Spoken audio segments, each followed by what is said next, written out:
Ali McCoist was the Rangers match winner. Live tonight from the Bell's Scottish Premier Division, it's Motherwell, who are rock bottom against the leaders, Rangers. What a difference a year has made to Motherwell. 12 months ago, they were second, chasing Rangers hard at the top. Now they are on the bottom. Not much changes at Ibrox, though. They're top once again, only by a point, mind, as they chase their 8th consecutive title. Our guest here this evening, Charlie Nicholas. Welcome, Charlie. Nice to see you. Everybody's been asking, I know, but what on earth has happened to Motherwell? Oh, it's been a disastrous time they've had. I mean, you say mid-October since they last had a victory. They just can't score goals, Richard. That's the main problem. They've had Coyne and Arnott, their main goal scorers, out with a lot of injury worries, and they just can't score goals. This is how the Bell Scottish Premier looked 12 months ago. Bottom to top. Partick Thistle were in 10th place. Then it was Aberdeen, Kilmarnock, Dundee United, of course, who eventually went down. Hearts, Celtic 5th, struggling at the time. Falkirk, Hibs, Motherwell, 32 points from 18. Rangers on top. Now, it's a very different situation. 14 points from 17 games played. That's real trouble, isn't it? That's serious trouble. I think Alec McLeish is a real up-and-coming manager, but last season, as you say, they've done so well. Down to Europe, and this season has just been a real bad time for him. There are a lot of injury troubles, to his credit, but he's stuck with the style that Alec believes in, which is a passing game, and full credit to him for that, but they are in a bit of trouble at the moment. And having lost Dundee United last year, Aberdeen comes so close to going as well. Nobody's too big, it seems, to go down. There's no divine right to stay in the top flight, is there? That's definitely true. We even had it in England with Notts Forest going down a couple of seasons ago. There's no such thing as you're too good to go down. Dundee United went down last season. Aberdeen were lucky to stay up, and there's every chance, although it's very early yet, but Motherwell are in that predicament of being down there. And when you're stuck in it, it's so difficult to get out.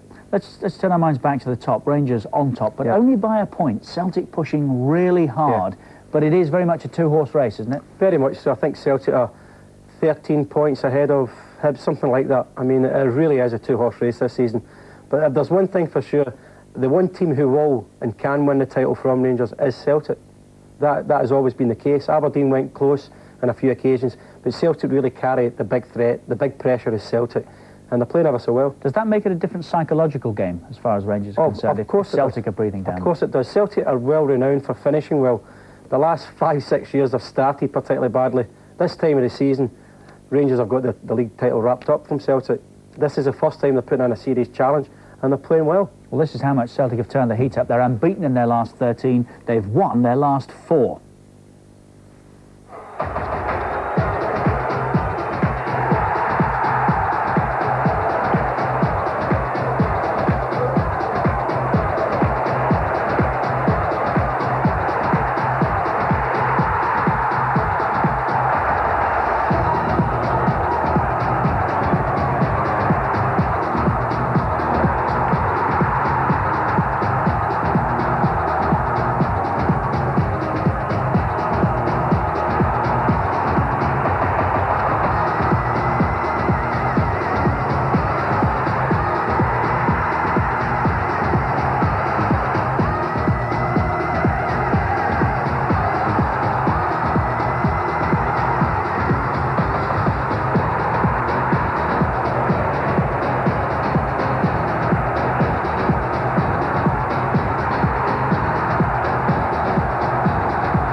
Celtic, McNamara!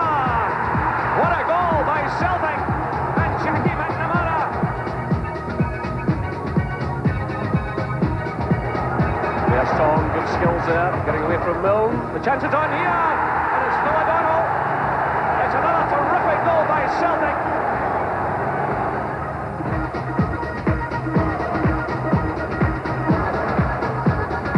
In comes the cross, it's Van Hooijdonk! And that's another superb goal.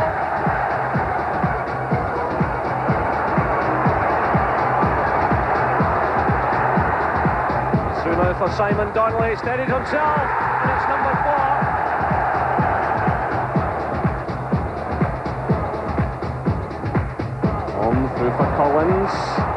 quickly by Collins. Van Hooijdonk to make the breakthrough. Bearing in mind you might just be a little bit biased, how much of a threat are they? No, they're a serious threat now, Richard. There's no doubt about that. They're playing particularly well. Rangers still have that point, and obviously tonight's game to face yet. But Celtic are playing particularly well, scoring a lot of goals, and exciting to watch. Rangers aren't playing as well, but you just have this belief for Rangers that they keep getting the results. And away from, I don't think they've lost away from them. Neither has Celtic, to be honest. But Rangers always seem to get the big challenge matches. They always seem up for it. I think the goal scorers chart in Scotland underlines what you're saying about how many goals they are scoring. Van Hooijdonk, 11 from 16 games. Collins, 9 from 16. Then it's McCoist of Rangers, Darren Jackson of Hibs, and Keith Wright of Hibs behind him with 7 from 13. But Van Hooijdonk scored the vital winner at the weekend. Is he now beginning to lay the charge that he doesn't score enough important goals for Celtic? Well, that'll only come, I think, towards getting, if Celtic is still going to be in there towards the end, then I think people will say, yeah, Van Hooijdonk's doing it. At the moment, the last 4 weeks ago, Celtic crowd and everybody else was starting to pick on Van Hooijdonk, saying he doesn't get into the areas where he should be getting into to score goals. And he's 6'5". Everybody wants him to go and win every header. But he does like the ball into feet. But of late, he's been scoring very regular. And he seems scoring to be important goals, as we said, well, Rangers in the Old Firm match. Exactly, he scored a great goal there, but it's importantly again, on Saturday they didn't play particularly well, and he comes up with a winner. So that's vital goals. Look at the latest championship odds. Rangers going for their 8th title, as I said. Firm favourites, 5-1 on, 11-4 Celtic, and then, well, there's nobody else in it, is there? Aberdeen and Hibs, 150-1. And it's one of the top two then. Oh, without doubt. I mean, it's difficult ever to go against the bookmakers, but even 5-1 on, and you're only a point in front, you know, it just shows you they still feel Rangers are the strongest. Talking once again in Scotland, I notice, of a reconstruction, not for the first time in recent seasons. Why and what sort of reconstruction? It's that time of the year again, Richard, in Scotland. Everybody goes through this. Every time we get dumped out of the Champions Cup, or we don't do particularly well in Europe, then we start about reconstruction and what we're going to do.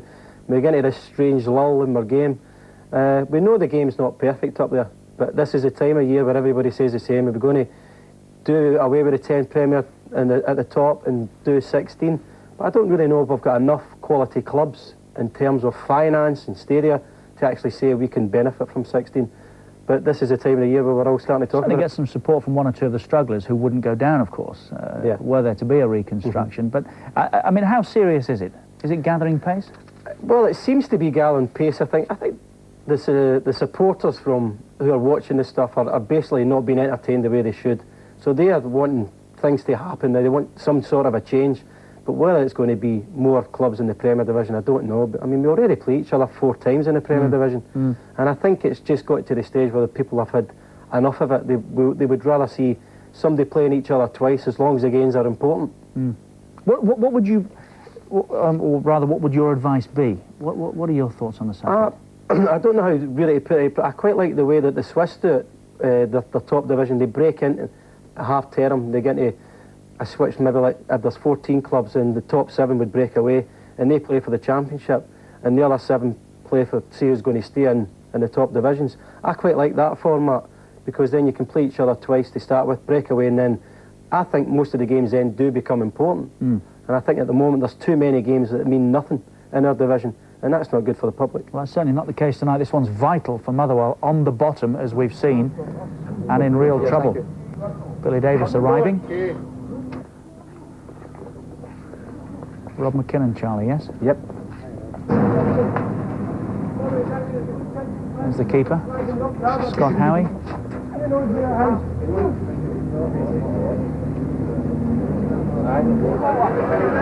On Rangers. Does that say a lot about the two teams? Motherwell, you get the impression, are drifting in. Rangers here, big time, big coach, big approach. Big time club with big ambitions. Although they've won 7 in a trot, they still are thriving for another opportunity to get back into the Champions League. That's where the money is, that's where all the prestige is, and that's where they want to be. OK, live Scottish football tonight. It's Motherwell against Rangers. Kicks off at 8 o'clock. Before we go any further, let's check out the form. Motherwell first.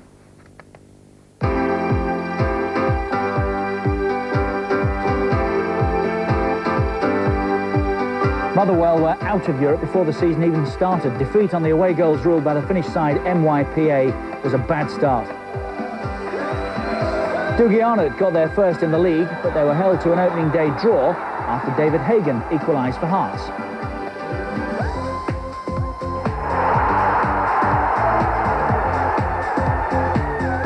They beat Dundee United in the Coca-Cola Cup, but struggled for a point against Partick Thistle, having to rely on Nicky Walker's gift of an equaliser. It was hardly the ideal build-up for a trip to Celtic. This is O'Donnell, he gets away from Martin. Oh, that's a marvellous goal by Phil O'Donnell.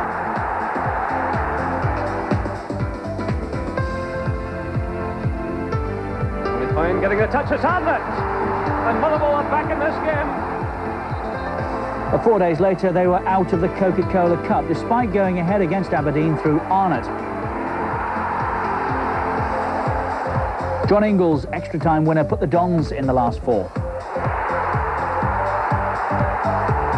The first league win came at the end of September. Kilmarnock were the victims, as last season's top scorer Tommy Coyne opened his account with 2, the second a penalty. Some hope then for a trip to Ibrox, but they were hit by Paul Gascoigne. Gascoigne going through, a chance here to score. That's a brilliant finish by Gascoigne. Good run by McSkimming and a header in. It's a great goal by McSkimming.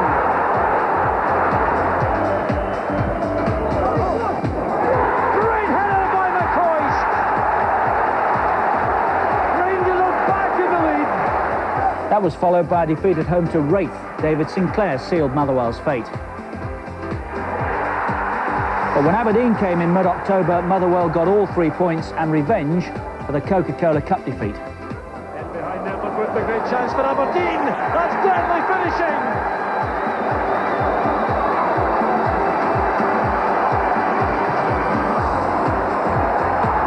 Here's Lambert.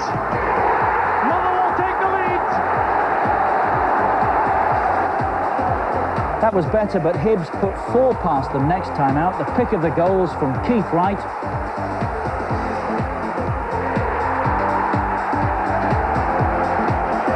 And Michael O'Neill.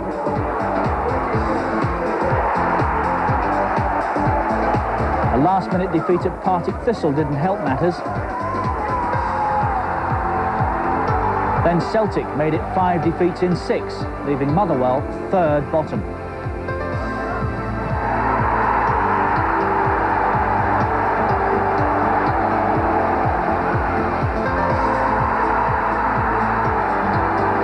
Alex McLeish picked himself against Kilmarnock, but he couldn't stop the rot, even after Alex Burns had put Motherwell ahead. Wasn't much consolation, but Ali Mitchell's equaliser was a great strike. Burns scored again against Falkirk, but it only earned another point.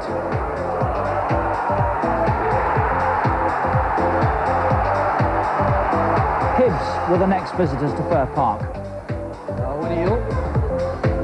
Oh, just missed by Keith Wright. That's off. What the chance for Keith Wright this time. Hibs are ahead. Pulling off that chance from Pivakovic. It's a good ball in. There's Keith Wright. The second for Hibs. Now they were just 1 off the bottom. They lost again at Aberdeen. Duncan Shearer's goal completing the slide to the foot of the table. Alex McLeish never sank so low in an illustrious playing career. He couldn't pick a better night to start turning Motherwell's season around. To date then, played 17, won only twice. They've beaten Aberdeen and Kilmarnock. Lost 7, 14 points, scored only 13 and conceded 20. Those 2 wins coming at home, where they've been held 3 times and lost 3. Only 7 points from 8 games played. Coyne, top goal scorer. This underlines really what Charlie was saying, with only 3 though. Arnott 2, Burns has got 2, and Hendry 2. average attendance, just over 6.5, 16 booked and 1 sent off. And the last 3 league games, drew with Falkirk 1-1, lost to Hibs 2-0 and beaten by Aberdeen by 1-0. The manager, Alex McLeish, is with Davy Propp. Alec, let me ask you first of all about the changes that you've made to the training routine recently, because we understand that the players have been putting in some extra hours. Well, it's not only recently, Davey, although it's emerged recently that we have been working at extra hours in the afternoons, but we've been doing it for a wee while now, gradually introducing it into the players' habits, because for a long time it's been going home at lunchtimes. We wanted to implement it at the start of the season, and we're going to gather a bit of momentum as far as that's concerned, but the players are quite happy to do it. Given the situation that the Motherwell players find themselves in at the moment, do you think they're finding it hard to relax and express themselves? I don't think there's any doubt about that. With the position and the pressure in the league, then it doesn't allow players to express themselves, as you rightly say. But, you know, what I will say is they're frustrated at the moment. The heads aren't down. I wouldn't say the heads are down, because they're making chances and they've missed a few. I hope we continue to do that tonight. We've just got to be more ruthless in front of goals. Now, the relegation area is unfamiliar territory to you. You're used to spending most of your time at the top end of the league as an Aberdeen player. Just how are you coping with this kind of pressure? Well, it's not a nice feeling. I'm not doing cartwheels about the situation, but there's a lot of points to be played for. And we've got a lot of players injured, a lot of key players injured. Players that have come in have done quite well for us. But, you know, when we're hampered by losing our captain for such a long time, and other key players such as Tommy Coyne, then it does take its toll, no matter the strength and depth you've got. Coyne in particular has been a very significant absentee. How quickly do you hope to have him back in a Motherwell jersey? Well, it's really just a case of Tommy saying to me, I'm okay, Gaffer, I can play again, I'm ready to play, and we'll step up the training programme. He's training at the moment, he's struggling a wee bit kicking the ball, he's still feeling a bit of pain in his knee, but he's feeling very strong in the running, so maybe not too far away. Good luck, Alec, enjoy the game. Thanks, Stevie. Young manager, of course, whom you've played with at Aberdeen. Is this his first real test at the moment? Yes, undoubtedly. Last term, the manager before him was Tommy McLean. He'd done remarkably well, but he was a seasoned campaigner, very well organised, Tommy McLean. Alex came in, first go at it, and did well and got marvellous credit for it. This time, different pressure. But there's one guy who can handle pressure with a bit of humour, Big Alex the type. Although that doesn't come across there. No, well, he's getting a lot of pressure from his own supporters, so he's got to be particularly serious when he's talking about Motherwell's position at the moment. Anybody else would be, but you can bet your bottom dollar when he goes into that dressing room today, he'll be relaxing the atmosphere as much as he can. He'll last the pace, no problem. The fact that they're coming back in the afternoon and putting 2 or 3 hours work in, is although he says that's something he wanted to introduce at the start of the season, yeah. Does that suggest that they're having a go as a result of the form, that they're trying anything to change things around? No, I think it's always been said, I think Andy Gray's a great believer of this also, is when you're in trouble, you look for a bit of luck, a bit more luck than you've been getting, and then you've got to concentrate on hard work.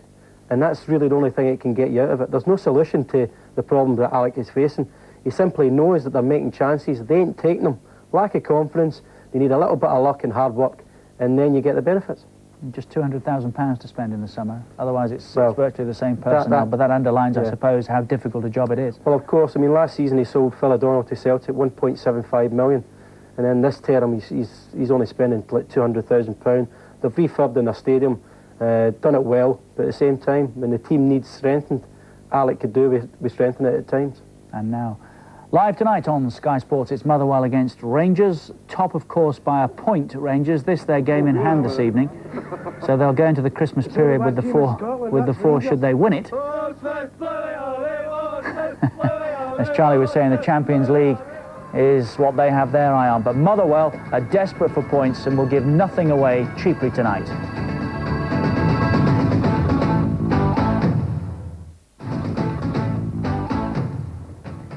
Welcome back. Live tonight from the Bell's Scottish Premier Division, it's Motherwell against Rangers. Motherwell languishing down the bottom, of course.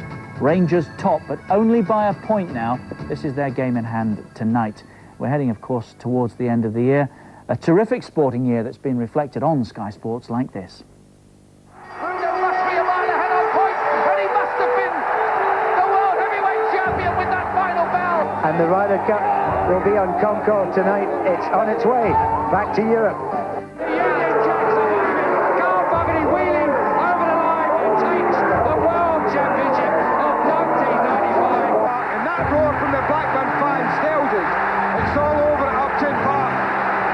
Season, and what a finish to it.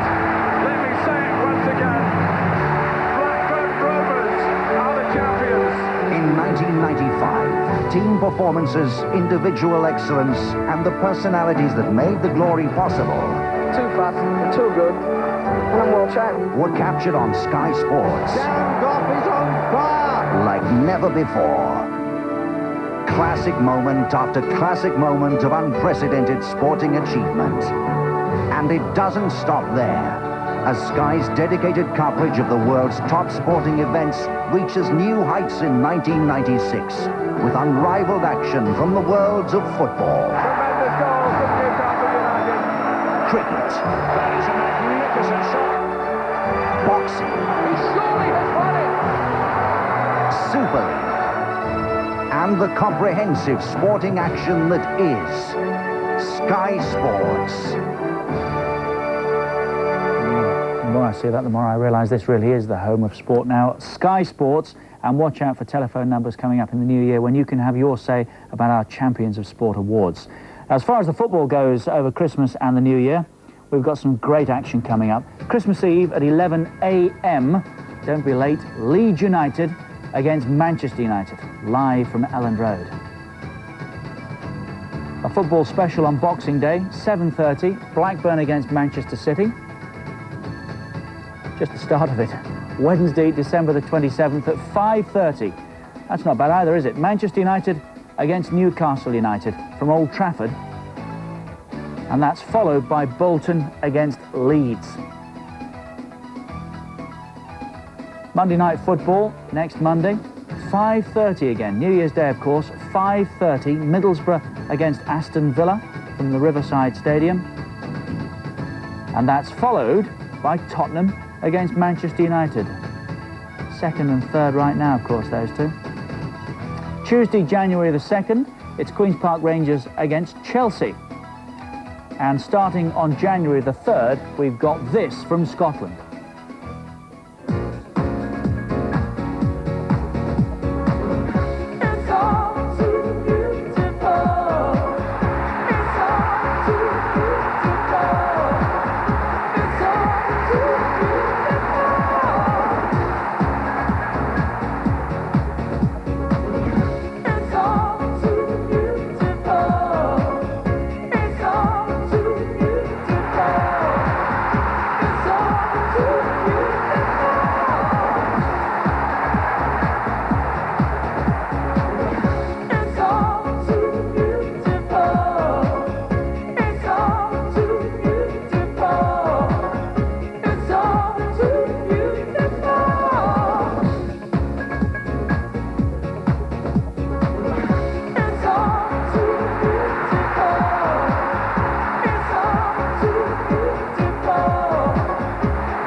A lot further ahead, of course, but what are you doing over Christmas and the New Year? Watching football?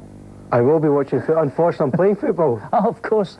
But, yes, from time to time, yes, I'd forgotten that. I must admit, there's some tremendous games coming up. I mean, Manchester United involved in 3 games, maybe Tottenham, Newcastle. Big games as well for Manchester United. Absolutely enormous games for Manchester United, as well as the Championship itself, but the Scottish games also, some absolute corkers. I think we've got the last 2 Old Firm games as well, live, between now and the end of the season, both of which could be hugely significant. Massively important. January's always been the month for me which tells if somebody's going to make that little gap, and January's a very important month for Rangers Celtic. Easter comes around and we're saying, well, is this the period?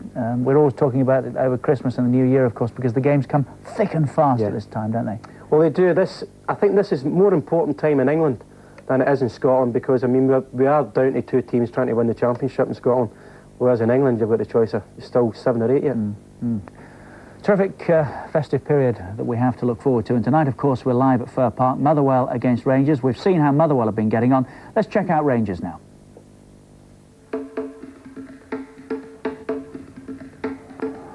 They opened in the league at home to Kilmarnock. There's a chance for McCoy, and it's McCall! Scott McCall scores for Rangers! They scraped through in the Coca-Cola Cup against Stirling, then put 4 past Wraith Rovers. McCoist getting 2.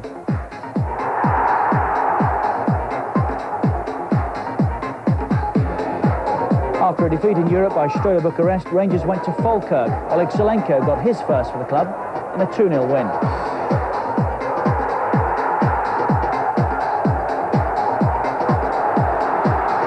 The first Old Firm meeting of the season came in the quarter-finals of the Coca-Cola Cup. Super Rally stole the show. Gascoigne, great chance there, it's in, it's a goal for Rangers!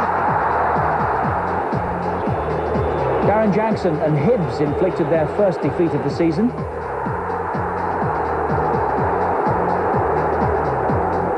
That was before Gaza earned rave reviews for his Champions League performance against Borussia Dortmund. He also played a major part against Celtic in the league.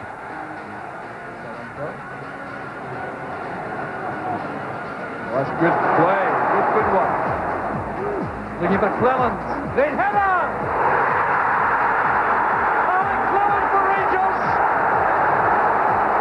That's good play by Zelenko. Of course, there's Gascoigne racing through the middle. It's great play for Rangers, and Gascoigne has scored! It's a magnificent goal by Gascoigne! Wins over Motherwell, Aberdeen and Partick put Rangers 4 points clear after 8 games. But a thumping defeat by Juventus brought them down to earth in time for the visit of Hearts. There's the buzz going around the ground as he picks up the ball. It's Gascoigne! And a wonderful goal! Aberdeen were Rangers' semi-final opponents in the Coca-Cola Cup, and they were ready for them. Dodds, still Billy Dodds. He scored! It's a brilliant goal by Dodds! Here's Booth. And Bernard. Glass with the outswing cross. Billy Dodds! Wraith then took a point in a 2-2 draw at Starks Park.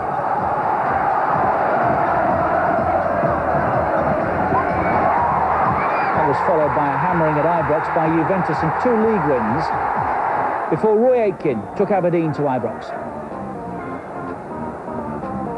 Beautifully taken down by Jess. Now he has some space to utilise coming forward. Lining us up, the shot! It's a classic from Jess!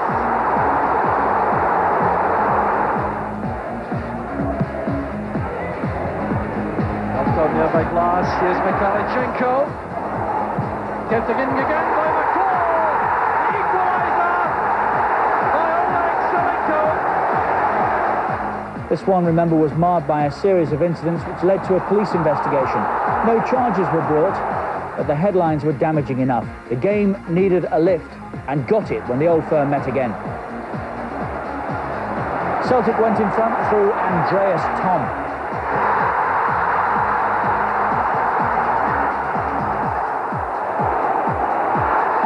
Chance on here for Laudrup. And it's a great goal. Here's Tom who strikes it. Hughes is well forward. Clings for a penalty kick there as he was challenged, and it's given. On Collins starts his run. And it's gone in. Gascoigne strikes it in. And it's there. Super Ali does it again. It's a slack one by Boyd. Almost allowing Zelenko to come in. He's got it again. And it's gone in. That's a own goal. So Celtic with it all to do now. Josh McKinley gives the cross. It's Van Hooydonk. And that's in. Well, this is quite incredible. Gaza marked his last match before a ban with the second in a 2-0 win at Hearts.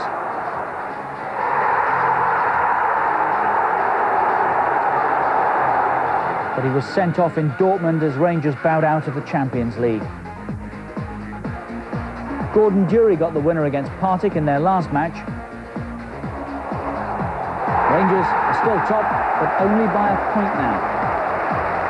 An Old Firm game coming up. Walter Smith is keen to restore the 4-point cushion this evening. Rangers played 17, won 13 of them, drawn 3 and beaten just once by Darren Jackson's penalty at Ibrox. 42 points, they lead the way, scored 37 and conceded 10. Away from home, they're unbeaten, of course. Drawn 1, won 7 of the 8. That's great form on their travels. 8 for McCoist, who's the top scorer, 6 for Dury, 5 for Solenko and 4 for Gascoigne. 24 booked. The last 3 league games, they beat Hibs 4-1, beat Hearts 2-0 and beat Partick by a goal to 0. And let's hear from Walter Smith, who's with David. Walter, tonight's game sees Rangers' league season reach the halfway stage. Leaving aside the disappointment of the European campaign, just how pleased have you been with your domestic form? Well, we've been very pleased with the way we've started. It's probably been as good a start as we've had in the 8 or 9 seasons that I've been here, and we've got to be pleased with that. It's been a strange season. We had disappointments in the League Cup and in Europe, but our league form's been very good, only losing 1 game at home to Hibs so far. For the first time in a long number of years, Celtic are providing the biggest threat to you. Does that give you and your players even more of an incentive to go on and win the championship? Well, I think it does, because we realise even at the start of the season I thought Celtic would be the team to chase us this season, and that's been the case. They've shown a consistency they haven't done in previous seasons, so we have to react to that as well. We've done not badly so far, so we'll continue to do that, I hope. Do you see this season's championship going right down to the wire? Oh, you can never tell. I mean, it's a bit early. Halfway stage, if we manage to win this evening, then we've got a 4-point gap at the halfway stage. You would settle for that. It's probably been in as good a position as we've been in over many seasons, and I just hope that we can keep our consistency going. We've had a few injuries in the early part, as we have tonight, and we've got not got a very settled team. If we manage to settle down a little bit, we would hope that the results would keep going the way they have done in the first half of the season. Well, tonight's opponents, Motherwell, are fighting for their very life at the bottom of the table. Do you see that as something that will make them even more dangerous opponents tonight? Well, they never give any indication of that position when they played Rangers. They've always played very well, even at the start of the season when they played us. So it's something that I think they're in a false position. Aberdeen found themselves, after a few seasons of challenging for the championship, down near the bottom of the league last year. And I think Motherwell are in similar circumstances, and I've no doubt that they'll get out of the problems they're in at the present moment, although I hope it's after tonight. Good luck, Walter. Thanks. Thanks, David. Yes, Walter Smith conceding nothing, and quite complimentary about Motherwell, who he says are in a false position, or are they? No, I think they are, to be honest, because they have played some nice stuff. I think after the first 6 games of the season, Richard, they had won 1 and drawn 5, and they looked as if it was going to be hard to beat. This fixture, both for Celtic and Rangers, is always a very difficult one. Motherwell are always liable to do something against the top 2, and this is a dangerous trip for Rangers tonight. Walter Smith with 1 point as a cushion at the moment. As he says, he would like the 4, would have settled for the 4 at the start of the season. Can you see him getting the win tonight? Yes, I can. I think Rangers, although, as Walter says, has got a few injuries, so have Motherwell to their credit, but I can see Rangers just being too strong. They're away for them, 1 draw out of 8 games, 7 victories, scoring goals. I think Rangers will be too strong for Motherwell. And yet, as he says, disappointments in the Coca-Cola Cup, we saw that. Yep. Beaten by Aberdeen, and again in the Champions League, which must be a major source of frustration to them. Well, it must be a major source of frustration, because they have somebody like Gascoigne coming in, they have Laudrup, who's been there a season or so, and they're expecting great things from them in the big-time games, and I don't think they really played to their form at all when they had the opportunities, and I think that's what disappointed Walter Smith. He took a lot of criticism over his selection in the teams for the Champions League, but I can't blame the manager. I think he's gave everybody a great opportunity to make themselves big names, and they just didn't really play to their form. Strange, isn't it? A manager with a record like his, yeah, and yet still they're having a go at him. Well, anybody else would love to even have half of what he's got, and yet the Rangers support in particular keep picking away at Walter Smith, saying it's time for a change. He's got 7 in the bag already. He's got them into that champions position every season, and yet, okay, they let themselves down, but I don't think it's Walter Smith. I think the team hasn't played to its form, and sometimes, unfortunately for Rangers, it's run against some of the best sides in Europe. The Juventuses of the world have just been too good. And of course Celtic have won the European Cup, and until Rangers do, that will be a source of annoyance to Rangers fans. Well, yeah, that plus the 9 in a row titles that Celtic have before. Correct, which they're chasing. OK, live football tonight from Fir Park. It's Motherwell against Rangers. We'll check the teams when you come back.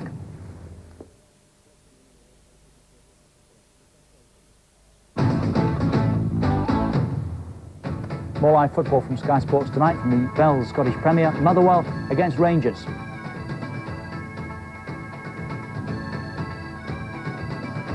...191 meetings down the years. Motherwell have won only 31 of those. Despite that poor record, they have won 4 of the last 9, mind you. Underlining what Charlie was saying, they're capable of surprising the big boys. Mind you, at Fir Park, Rangers have won 12 of the last 18, 55 in all of the 95 that have been played. 9-2 Motherwell, 7-4 on Rangers for the win, 12-5 the draw. And the teams are in with the referee, so let's go to Fir Park and join Davy Provin, who's got all the details for us. Davy, good evening. Good evening, Richard. Thanks and welcome to Fir Park. Clearly a big night for both clubs this evening. Rangers, of course, their lead at the top has been cut to just 1 point after Celtic beat Falkirk on Saturday. For Motherwell, well, just 14 points out of a possible 51. And that means they have to find some form and find it quickly to get out of that relegation zone. We've had a look at the team sheets. We can go through the Motherwell side first. Well, ironically enough, apart from the 2 old firm clubs, Alec McLeish's side have the best defensive record in the league. It's been scoring at the other end that's been the major problem for them. Only 2 goals in their last 8 games and 18 fewer than they had at the same stage last year. Still no Tommy Coyne or Dougie Arnott up front, and that means Alec Burns and Andy Roddy will be asked to provide the firepower. At the back, Chris McCart still absent through injury, and that means a back 3 of Martin, Krivokapic and Denham, with a midfield of Sean McSkimming, Billy Davis and Paul Lambert. Moving on now to Rangers. Well, both Paul Gascoigne and Oleg Salenko suspended for this one. Other absentees through injury, Ali McCoist and Stuart McCall. And at the back, no Alec Cleland or Gary Boland. And that means places tonight for Alexei Mikhailichenko. He scored 3 incidentally for the reserves on Saturday. And also recalled to the midfield area, Ian Ferguson. Up front, the pairing is Brian Laudrup and Gordon Durie. That's the way they line up here at Fir Park tonight, Richard, as Rangers try to extend that lead at the top to 4 points again. As far as Motherwell are concerned, well, they're desperately needing a victory tonight. If they do win tonight, it'll be a long way back, I would have thought, for Alex McLeish. He was clearly nervous when we spoke to him early on. It's a big night for Motherwell. Not half. It's live here on Sky Sports. Thanks, Davey. It's funny, isn't it, when you see Mikhailichenko in that Rangers lineup? I have to say, you tend to forget that players like that are around, such as their involvement, which is not too frequent, but it's a vast squad Walter Smith has at his disposal. They've got a massive amount of players, and really, to be honest, Rangers have had serious problems most of the season, but they keep having this background of players that they can always rely on and bring them in. And the credit to Rangers, I've said, they haven't always particularly played well this season, because it has been an unsettled side. But when the guys are coming in like Mikhailichenko tonight, they've all done the business for them. They've never let them down. Craig Brown's in the stadium tonight. Will he be having a close look at the likes of Charlie Miller, for instance? Yep, I would say he's probably one that's definitely in Craig Brown's thoughts. There's always a gamble in Scotland when you think you're going to rush young players into maybe the Championship finals. But this little lad has got tremendous talent. I played against him when I was at Celtic in the reserves, and he started off as a centre forward, scoring lots of goals, very bright player, and now they've converted him back into this midfield role. But he's got tremendous drive, and he's scoring a lot of goals. He's been in and out the team in spells this season with, I think, shin splints, which is quite bad for a young player. But he's come through it again, and a very big future for this guy. It's extraordinary progress for Miller, isn't it, if he does make the Euro 96 squad? Well, it's tremendous progress, but see, Rangers have bought so big. I mean, they've bought the Gascoignes of the world, the Laudrups, and this wee fella has come through on his own merit. I mean, he is there in merit. He kept his place last season, no problem, and the only time he's been out this season is because of shin splints. So it just goes to show that the talent is definitely there. That's Charlie Miller of Rangers, who, as we said, Craig Brown might be just casting an eye over tonight as he thinks about his Euro 96 squad.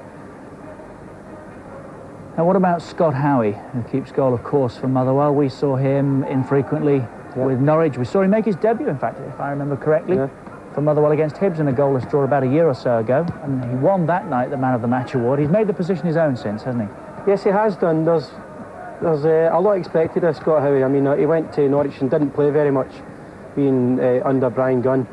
But he's came back to Motherwell and, again, been in and out, but there's a lot expected of this guy. And Nicky Walker, who's been in the Scottish squads of late, broke his jaw at Thistle a few weeks ago. So there could be a gap in the goalkeeping position. So people like Scott Howie are always going to be interesting, people like Craigbury. Well, they haven't scored so many. As Davey was saying, they haven't conceded a lot of goals, have they, Motherwell? No, they haven't let in a lot of goals. To the keeper? Well, it's a lot to do with him and the defenders. They've always been fairly strong defensively, Motherwell. That's where they really made their reputation last season. They weren't letting in a lot of goals. But unfortunately, they're dry up front, particularly Coyne and Arnott, who have been thorns in Rangers' side in the last few seasons, especially Arnott. So they're missing tonight, but there'll be a lot expected of Scott Howie tonight. As you say, they bought big again, Rangers, this past summer. The year before, they introduced Brian Laudrup to the Premier Division. Is he still having the influence on them that he once was? Not as much this season. He's had a lot of injury problems again. Not really played a great amount of games. I don't think he's been as influential as he certainly was last year. Last year he took our game by storm. He was just individually magnificent, to be honest. But this season it's been fairly quieter, mainly probably because of his injury problems, but the ability's there. He's got a tremendous amount of ability, and these are the type of players. I think he prefers going away from home at times because his team seems to get that a little bit more room. What do they do with him? When I last saw it, was anything you like, really, but is that still his brief? Yeah, basically he gets a free role. He can go play on the right or the left, through the middle. No one really knows where they're going to tie Laudrup down. Anywhere he wants to go and get space and be a pest, then they allow him to do that because he wins matches for Rangers. Live tonight from Sky Sports, action from the Bell's Scottish Premier. It's Motherwell against Rangers. And it's live, all the action coming up after the break.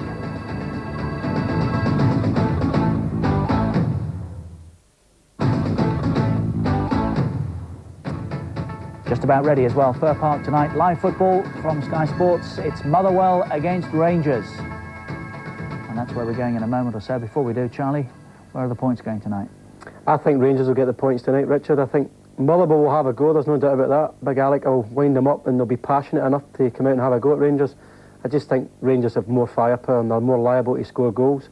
And I think Rangers will get the 3 points. Before we go, a line of news that's just come into the Sky Sports Centre here. Roy Hodgson has been sacked, we believe, by Switzerland ahead of their Euro 96 campaign. That's a bit of a shocker for him and them, isn't it, to start looking around at this stage? Not half. I mean, especially being in with Scotland and England, and tremendous occasion and all for Hodgson to possibly finish his coaching career as Swiss manager. But that's a strange one. It's not to be. Anything else that we get, we'll keep you up to date with during the course of the night. But right now, let's go to Fir Park to join our match commentators this evening, Terry Butcher and Jock Brown. Hi Richard, very cold indeed up here at Motherwell, but still it's going to be a big night because both sides really need to win this match. Motherwell, of course, at the bottom of the league, and Rangers only 1 point ahead of Celtic at this point. And Terry, if Rangers slipped up here, it could have some effect on the league chase. Yes, it could do, and obviously Rangers do have to go to Celtic in the game covered by Sky Sports on the 3rd of January, so, you know, it could all boil down to that. But at the end of the day, it's Rangers have got a bit of a shadow squad out, but they can still bring in Mikhailchenko, they can still bring in some good players. McInnes comes in, of course, one of their latest captures, and they've got players still fighting for the places in the Rangers side. So, you know, no matter what team Walter Smith puts out, he knows that the players are going to give their all. You've also got a problem with Motherwell in the sense that they have a confidence crisis. Only 2 goals in the last 8 matches. And no wins. Well, Alec McLeish has got a problem because he's preached the philosophy of trying to play good football, attractive football and everything else, but he hasn't got results so far. In fact, they've only scored 13 goals. So what does he do now? Does he say to his side, look, go out there and play your sort of football you have been playing before and hopefully it'll turn around? Or does he just hope for possibly the worst game in the world and those 3 valuable points? You know, it's a bit of a dilemma that managers face when they're at the bottom of their tables. And of course, no Dougie Arnott, who's the hammer of Rangers in the past. He scored a lot of goals, 3 last season he scored. They scored 2 goals here to win the match, but 2 goals to 1 a year ago. And no Tommy Coyne for a long time. That's a severe blow to Motherwell. Well, I played against both those players, and they are very, very difficult players to pin down, very hard players to get hold of in a game, and they do pop up, especially against Rangers, and score goals. So he has got a problem. He's got Roddy and Burns in up front. We saw them play against Hearts. They did very well against Hearts before, caused the Hearts defence all kinds of problems, and he'll be looking for the same sort of fighting display, the same sort of spirit and inspiration from those two players again. So there's the setting here, the claret number scarf on Santa Claus there, moving through the stand. The ground by no means at the capacity this evening, and that I think reflects the temperature and also Motherwell's misfortune this season. It really has been an amazing turnaround to find them holding up the Premier Division at this stage in the season. The last victory was on the 14th of October when they beat Aberdeen by 2-1 in a very impressive performance. So Rangers haven't tasted defeat in domestic competition too often this season. The last league defeat was the 23rd of September when they lost 1-0 at home to Hibs. Apart from that, the only other domestic defeat was in that Coca-Cola Cup semi-final against Aberdeen when they lost by 2-1. So they beat them very young in these parts.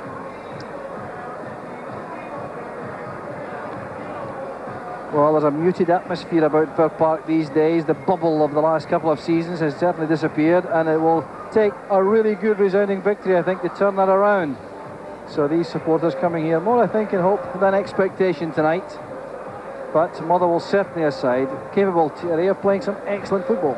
Yes, they do play some very, very good football. They like to pass it around at the back and trying to spread the play, trying to open up the opposition, but I think deep in the back of their minds they know that if they do give the ball away against Rangers, in particular if Brian Laudrup picks up the ball, then they're going to have a very torrid 90 minutes. I mean, if he's on form, then no matter what team he's playing against, he'll do well, but because he just runs with the ball and opens up the opposition.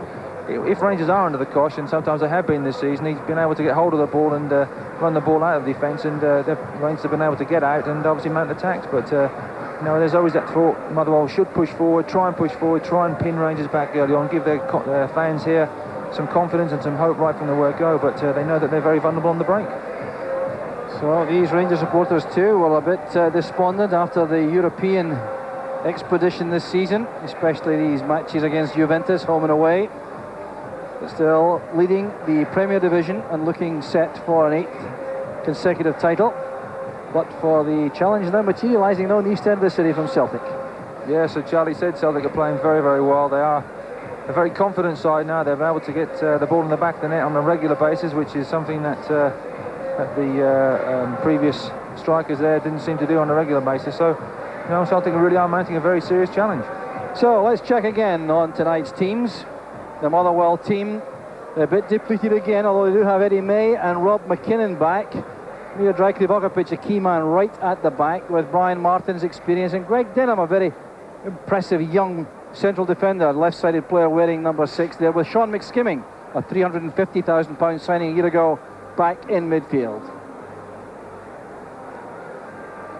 Yes, it's a very good and very tried and trusted formation by Alec McLeish. 3 at the back and the 5 in midfield, really, with Rob McKinnon coming back into the side. Him and David Robertson, 2 very, very good left-sided players, are able to get forward and supply the ammunition to their frontmen, and Burns and Roddy in particular. If they can start the way they played against Hearts, then the Rangers back 3 or back 4 should be in for a very hard 90 minutes.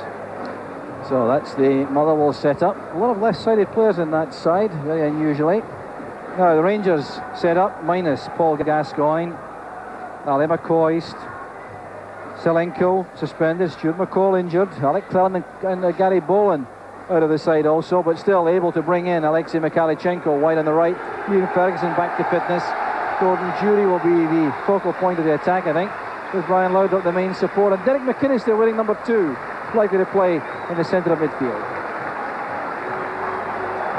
Well, this is how we think they're going to line up. I think every time we've tried to line up Rangers in the past, we've always come a cropper.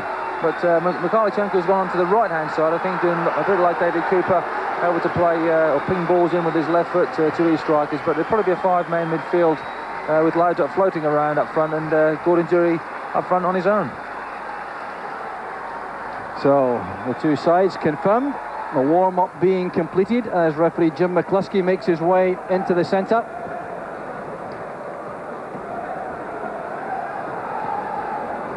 The referee has a very impressive record. He's handled 3 League Cup finals in Scotland on 3 different venues: Ibrox, Parkhead, and of course the National Stadium at Hampden Park. A very experienced official, 22 years as a referee, and on the FIFA list, of course, one of the most highly rated officials in the country. Well, Derek McInnes cost £300,000 when he joined Rangers from Greenock Morton. This is only his second match. He played against Partick Thistle 10 days ago in the 1-0 victory. Got a very impressive young player, now 24 years old, and a man on whom Rangers are depending a great deal for the future.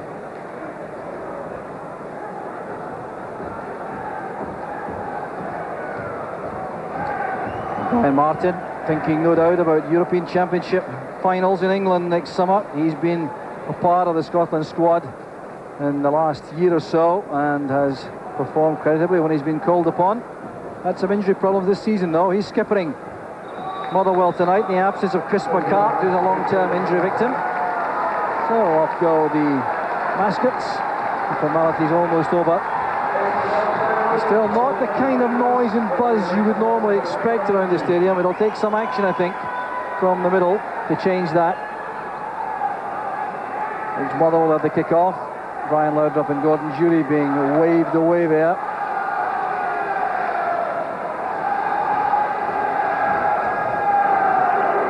So referee McCluskey checks with his linesman. He's satisfied that everything's in order.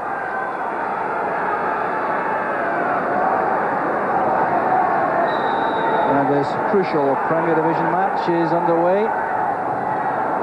With Billy Davis slotted straight into the centre of midfield. Billy will face Charlie Miller. And you're already starting on the right-hand side of the Motherwell attack.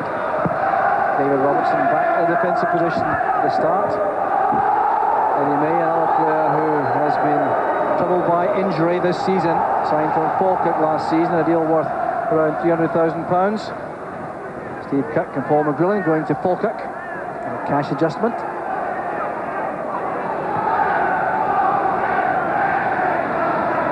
So Andy Gorham going to early field the ball. I think we got it right this time, Jock, with the line-up. So Mikalichenko's gone onto the right-hand side of midfield. Laid up on the left-hand side a little bit, with Rangers really playing three at the back, playing five in midfield. So it's a sweeper system versus sweeper system. Here's Goran Petric, put under pressure by Andy Roddy.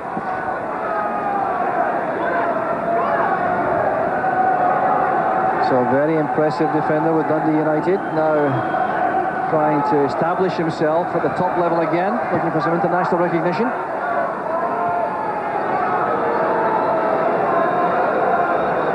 Andy Gorham has had 12 shutouts in 26 matches this season.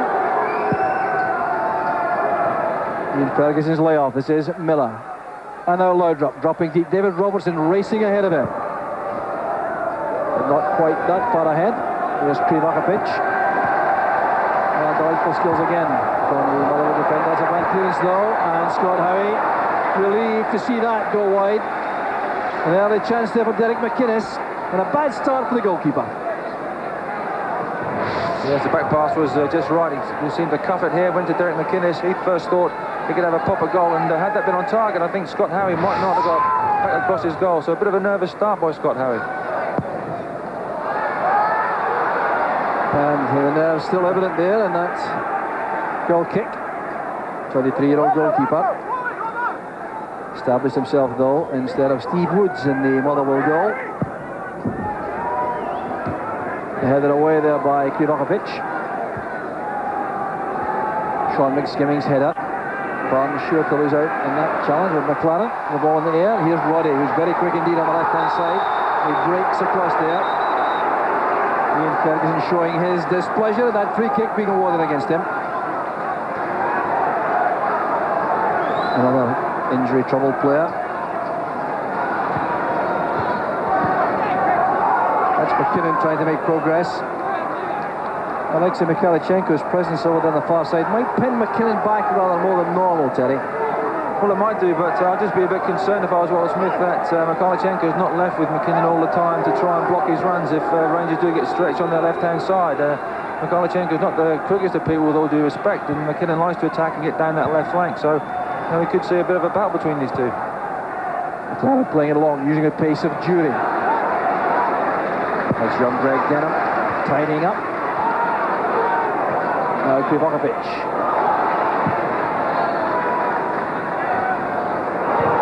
Taking the ball there off Barnes. Almost caused a problem for Richard Goff. Tidying up work completed by McLaren. good play by Ferguson. Miller showing his two-footedness with a quick pass to Laudrup. David Robertson outside him. A reasonable shooting chance that for Charlie Miller. Well, Kevin will be doing a lot of damage in the opposing penalty box. He's only scored twice this season for Rangers, but capable, you would think, a lot more than that. Well, it's well worth the strike, really, because Laudrup plays the ball in here. Good tackle by Krivokapic. The ball bounces loose, and Charlie Miller's first thought really is to have a pop a goal. And early stages, you know, well worth your pop. And having seen Scott Howie put a goal kick into touch and squash the back pass, he might do well to try and test the keeper out even more. Confident play by McLaren. Gorham looked lively. There's a bit of pace up front for Motherwell with Barnes and Roddy. Push by Ferguson into McSkimming. Sean McSkimming, a B international for Scotland. The offside flag up against Roddy. Andy Roddy, of course, very anxious indeed to break his scoring duck as a Motherwell player. Cost £150,000 from Aberdeen just over a year ago. Still to find a net in his new club's colours.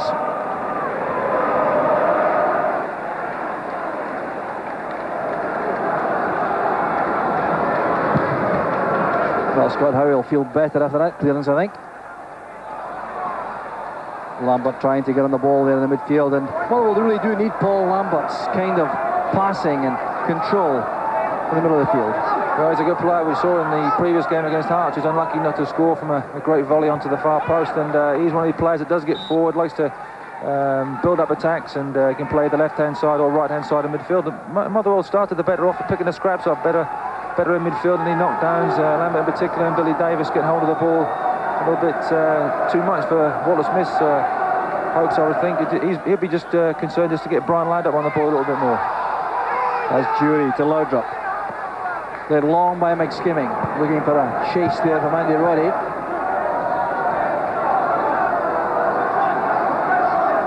Now Rob McKinnon pushing forward here, marking Alexei Mikhailchenko.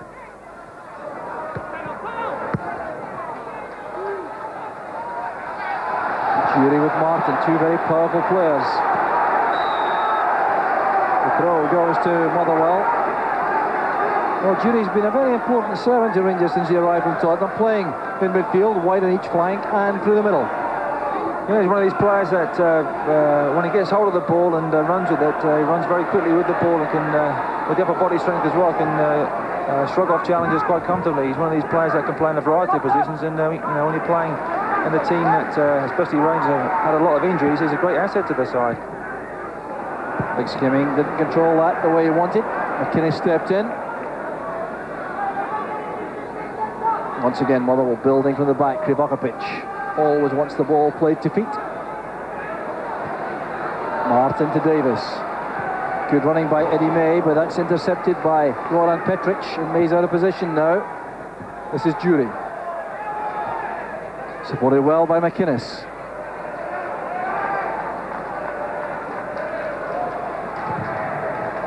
McInnes did well again, closing down Martin. Here's Charlie Miller. Krivokapic getting back. Superb tackle by Krivokapic. 36 years old, but still a standing defender, Krivokapic. Davis on the break now.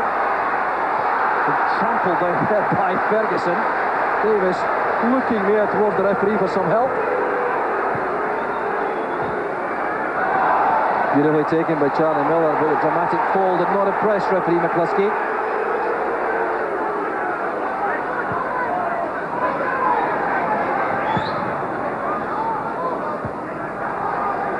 Here's Brian Martin now. Little dummy to go away from Laudrup. Should be the other way around. Denham, 19-year-old. It's his fifth start for Motherwell in the first team. A couple of appearances substitute before that. Headed away by McLaren. This is Miller. McInnes. Off to McLaren. Busy work up front by the Motherwell front two, Barnes and Roddy, giving the Rangers defence no peace when they're in possession.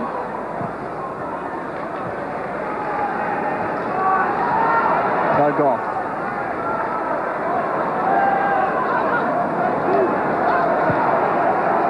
Mikhailchenko's found space. He can be dangerous here.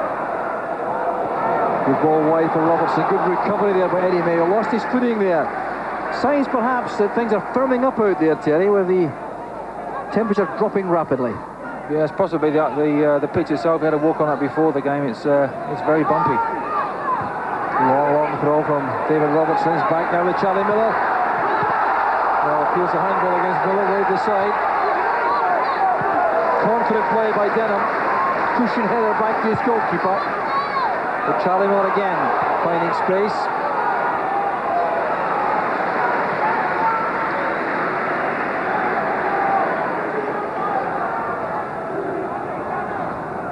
Charlie Miller has been very heavily involved in the opening spell in the match.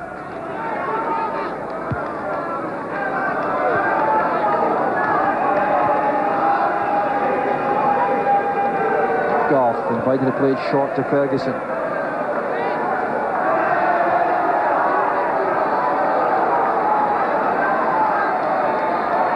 Laudrup is given a roaming commission. He's dropping off very deep to try to recover the ball. Look at the work being done here by the Motherwell front two. Now Laudrup. Good cover provided by Martin, but Lambert's backtracking efforts helped. Martin's timing was good in the challenge.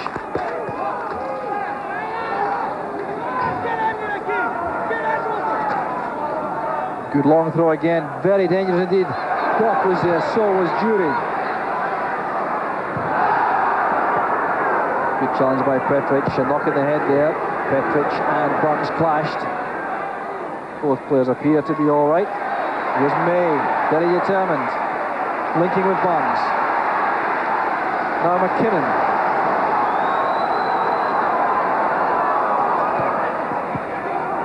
This is Roddy under pressure from Mikalichenko. Greg Denham again. McKinnon. That's very hopeful by Denham against the Rangers defence. Petric clears up from this cute header from Goff. Amazing number of left-sided players, natural left-sided players in this Motherwell side. Here's one of them, Greg Denham. Here's another, Billy Davis. Now Lambert. Lost control there in the middle of the field. That's unusual for Paul Lambert. Became an internationalist in Japan last summer. Laudrup. Good positioning by McInnes. That's for Ferguson. Laudrup again. Scott Howe has to win that from Motherwell. He does so confidently. And the player making the challenge remarkably was David Robertson.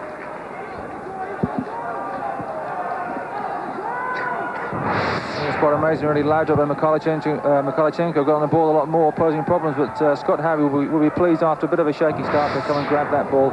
A good take by the big man. Foul by Miller on May. Here's Martin. The settling in process for Motherwell continuing. They're skimming up well to that, slightly mistimed. Here's Billy Davis. Eddie May supporting. Great chance on here for Motherwell. There's Lambert. Great save from Godham. Well, a gap opened up in the Rangers box. Yes, a great ball in by Eddie May. Paul Lambert takes it well on his right foot. Great shot, and Andy Gorham there just gets one hand to it. Luckily for Andy Gorham away, the ball bounces down, but you see it from behind the goal. Gets his hand down well, big hand, strong hand. Ball bounces up and catches it at the second and 10. But a great save by Andy Gorham kept Rangers in the game then. Very important save by Gorham. And I wonder what thoughts are going through the mind of Alec McLeish on the Motherwell bench. Such difficulties in finding the net in recent matches, and that was a golden opportunity, and Lambert did nothing wrong. This is Davis. May caught in two minds, I think. Well timed by Martin. Here's May again. Lambert in good position, wide on the right. That's Barnes. Well tackled by Goff. For the Motherwell supporters getting something to cheer now. Been a good little spell, this. Yeah, really good spell by Motherwell. They're really getting the ball into the Rangers box quite a few occasions, low and high. Rangers haven't been able to clear their lines, and the Ladrup could have got the ball and took it away, but Brian Martin won the ball back, and now they have a corner and a chance for another left-footed player, to Billy Davis, to whip this ball in. Well, won by McLaren to the near post.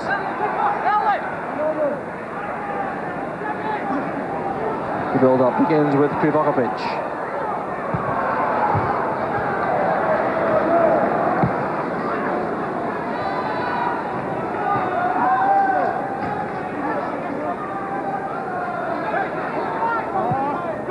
Roddy to May. The run's made by Burns, he's onside. Difficult ball to control at the corner flag. Frustration on the face of the Motherwell youngster.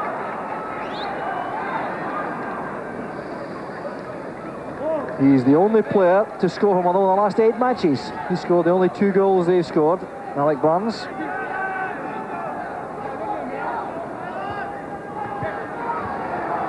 That's good play again from Motherwell. Eddie May under severe pressure there from McInnes.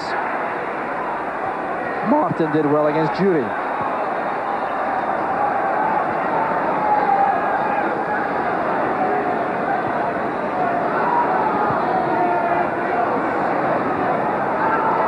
Good control shown by McKinnon. Robbed though by Mikalichenko.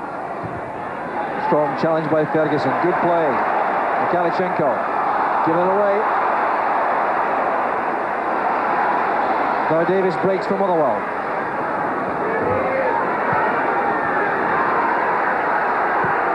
Space over the far side, occupied only by McKinnon from Motherwell. The pass came from Lambert.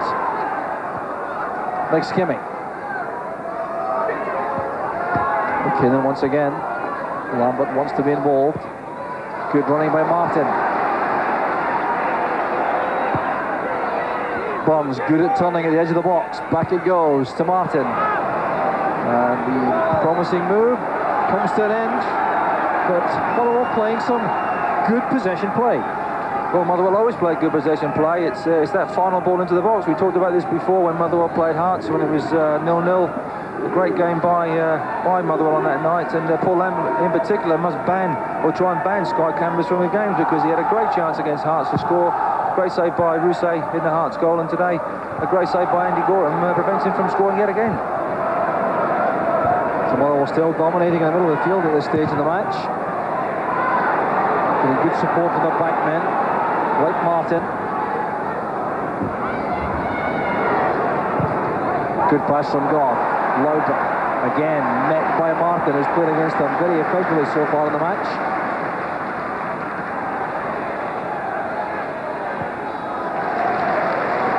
Now Denham.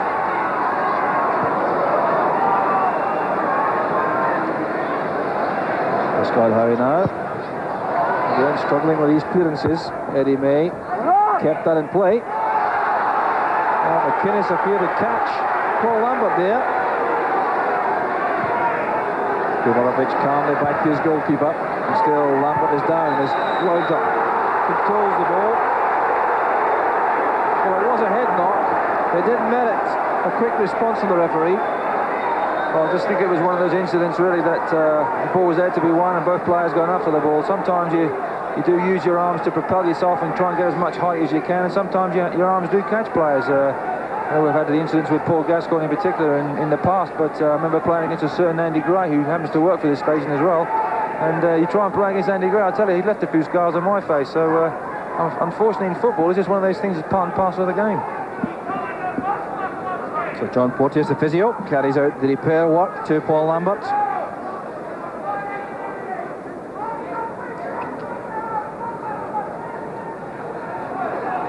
Well, clearly, he took a bang there from Derek McInnes while the ball was in the air.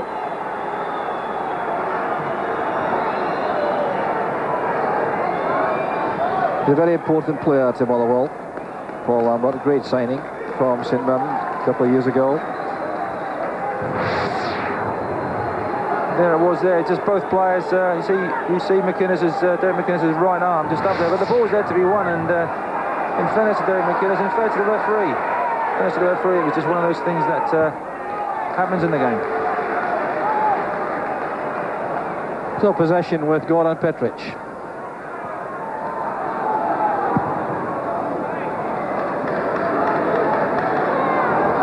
Jury strong against Futbol. Good judgment shown there by Denham. Early impressions, Terry, on Greg Denham, left-sided central defender. Well, I think he's done very well. He's got a good left foot. He's looking to get the ball forward all the time and as sharply as he can, but looks very confident, can flick the ball through his legs and looks very comfortable on the ball, which is a feature of any player in this Motherwell side. So I've been very impressed by him so far. Roddy's header. Here's Barnes. Well tackled by Miller. Then by McInnes. Determined play by the Rangers midfield players. No frustration there as David Robertson's pass goes astray. He apologises there to Laudrup.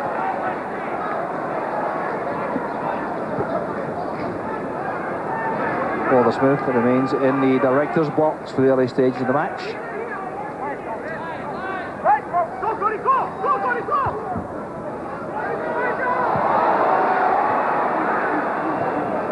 Well, that's a good turn by Miller. Well tackled there by Davis. Foul surely there. Well, possession remained with Motherwell. That's why. But if he didn't give the foul, just told Billy Davis that. Well, Denham playing it long, trying to get the ball beyond the Rangers defenders, I think, to use the pace of Burns and Roddy. They haven't allowed much space though at the back there, Terry. They're defending quite deep. Yes, they're defending quite deep, but they've had one chance. Motherwell, Paul Lambert's chance really should have been in the back of the net. So they've had one chance, and really the front two, Burns and Roddy, haven't been able to get any change out of the Rangers back three so far. But it took a midfield player to come through and a good ball from Eddie May so far. But Walter Smith will be disappointed with the Rangers' start, I think, so far. They haven't really got the ball down and past as much as they can, and they haven't been able to get lined up on the ball in really advanced positions. Well, here's Ian Ferguson. Laudrup. Things like that were coming off last season. Good running there by Rob McKinnon. Mikalichenko running with him. Last good play by McKinnon. And a very good cross. Too far out for Gorham. It was begging for an attacking player to come onto that. Well, that was the position we said we talked about could be a bit of a problem for Rangers. Mikalichenko having to trap Rob McKinnon down that left-hand side. Good cross, and Petric having to concede the corner. That's Paul Lambert. McKinnon again, playing it wide. Lambert is offside. Disappointment there for Motherwell.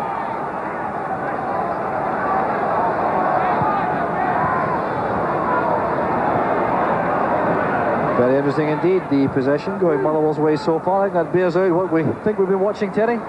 Well, the fact is that Motherwell have had the possession, they've had the better territorial advantage, but that final ball has always been poor. Charlie Miller's pass, looking for Laudrup with a run.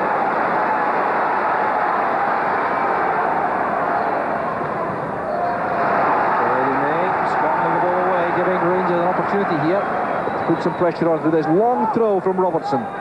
Perhaps the longest in the country. That's why Goff was up. Vladimir Petric left at the back as Goff went into the box for that throw.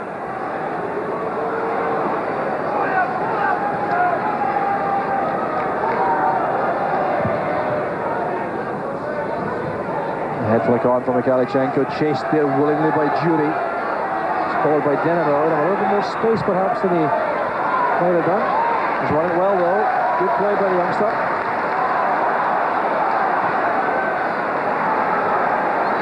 Laudrup. Hustled all the time as soon as he gets possession. This time it's Roddy doing the backtracking work. No way through there against Eddie May. Oh, nimble feet shown there by Roddy. Throw goes to Motherwell. Andy Roddy, a major enigma really, Terry, for Motherwell. Showed so much promise at Aberdeen early in his career. Well, he played on the left-hand side for Aberdeen, but playing predominantly up front with all the injuries that have occurred to Dougie Arnott and to Tommy Coyne, but still excitable, still very pacey, still got a lot to learn in the game, but still very keen and eager to work for his boss, so you can't ask for much more than 100% honesty and 100% endeavour. Well, Charlie Miller waiting that initial challenge very well indeed. Now it's with Laudrup again, seeing more of the ball. That's a worry for Motherwell. But there's the old carving figure, Futbol. sorting that out. But Laudrup's influence becoming greater in the play. Well, he's getting the ball, but not really getting the ball in really advanced positions. And, you know, I'd like him to get a lot more. I'm sure Wallace Smith would as well. Round about the edge of the penalty area for Rangers against the Motherwell back 4 and back 3. But he hasn't been able to do that. And Rangers really technically still only have Gordon Jury in the box. So they, you know, even if he does supply the crosses to the far post, there's only Jury there, and Makalichenko still out wide on the right. Forward Gordon Jury. Free kick here to Rangers. But this is dangerous, all right. Goff goes forward. Petric goes forward. Goff has scored 4 times this season. Petric only once. Makalichenko.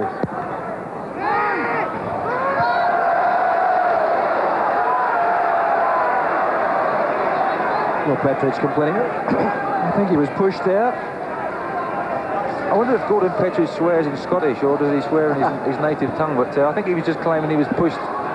Any good centre-half, Brian Martin was marking him in particular. Any ball that's you know that you're the last pair jumping for the ball, you do tend to leave your body in the way and make sure the ball runs out for a goal kick. And I think he just felt he was just being shoved out of the way by Brian Martin. But if he was, then Brian Martin did his job very, very well. This is McSkimming. McLaren usually very sure-footed with these passes. Here's Davis. Advantage applied there. Miller was certainly fouled. Now Laudrup crossing to the right. Full of menace. Trip there by McSkimming. It'll be the first booking in the match. Brian Laudrup clearly unhappy about that. Rob McKinnon tries to plead his teammate's case in vain. So the yellow card for short McSkimming. Well, definite booking as far as I'm concerned. Laudrup was just going past him there. He is in the right of the picture, just trying to get back, and then just clips his heels there, and the referee has no alternative but to book him. A needless foul, because as we can see, there's 2 players around Brian Laudrup when he had the ball, so no need really to leave your foot there. And now he's really on a knife edge for the rest of the game. No, that's about the earlier foul, which was allowed to pass because the advantage rule was applied. Miller and Davis clashed. That's what the referee's trying to sort out now. Good refereeing, really. Good refereeing. Laudrup with a free kick. Martin marking Goff very effectively. They did again together. They're regretting all that bounce, I think. Here's Derek McInnes.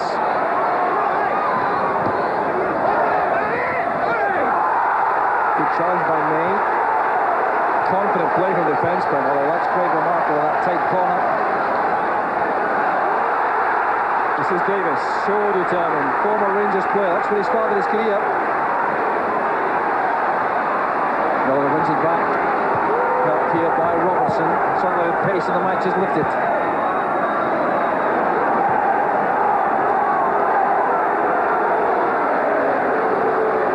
Looking to go on the ball as much as he can. He's been impressive in his work rate in that Rangers midfield.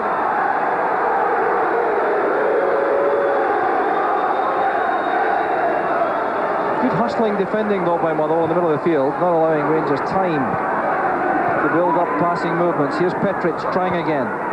Makalichenko's crossed to the left.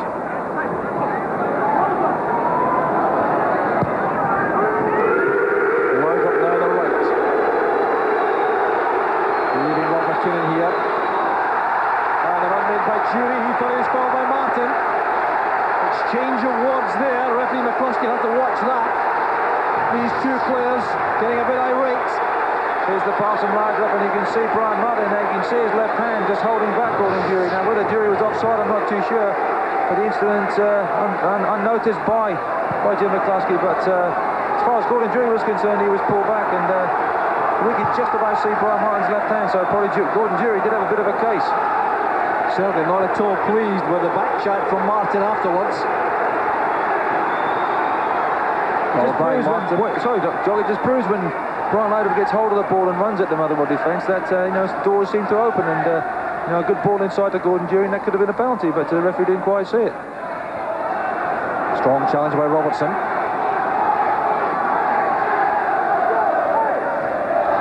Brian Martin with this throw. His career a very slow start. He was with Albion Rovers as Dennis Muir, and then failed there. Went back junior before reviving his career again through Falkirk and St Mirren to Motherwell and then Scotland. Here's Laudrup again. Now Gordon Jury. Well, now Gordon Jury getting a little bit heated here. Saw Brian Martin there and thought about a rash tackle, I think. Here's Charlie Miller. That was a good chance. He's been in the one or two knockdowns there at the edge of the area tonight. Yeah, that's right. Good long throw again. Richard Goff is the man in the penalty area. Two Motherwell players against Richard Goff. The ball bounces down for Charlie Miller. Can't quite keep the ball down, but that's about the third chance. You're right, Jock. It's about the third chance he's had when the ball's dropped into him round about the edge of the penalty area, around about 20 yards, 18 yards out, and hasn't been able to really get a decent shot on target. Goff on his own. Well, Laudrup. Tackled well by McSkimming. Well, there are signs, though, the Rangers are just taking a grip in the game. Motherwell certainly worked very hard at the start, but an indication here that Rangers are taking some control. Here's Ian Ferguson. Now Petric.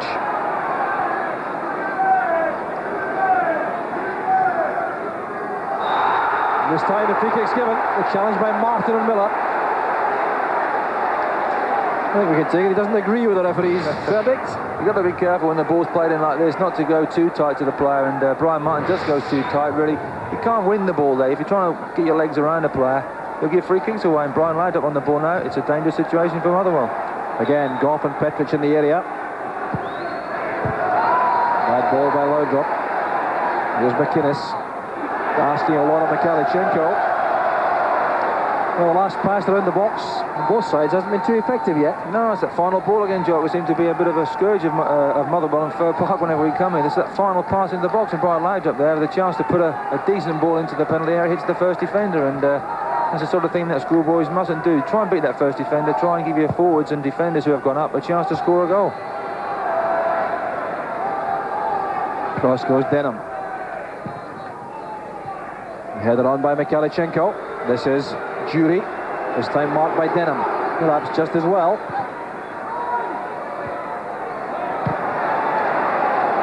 Lambert's clearance straight to McInnes.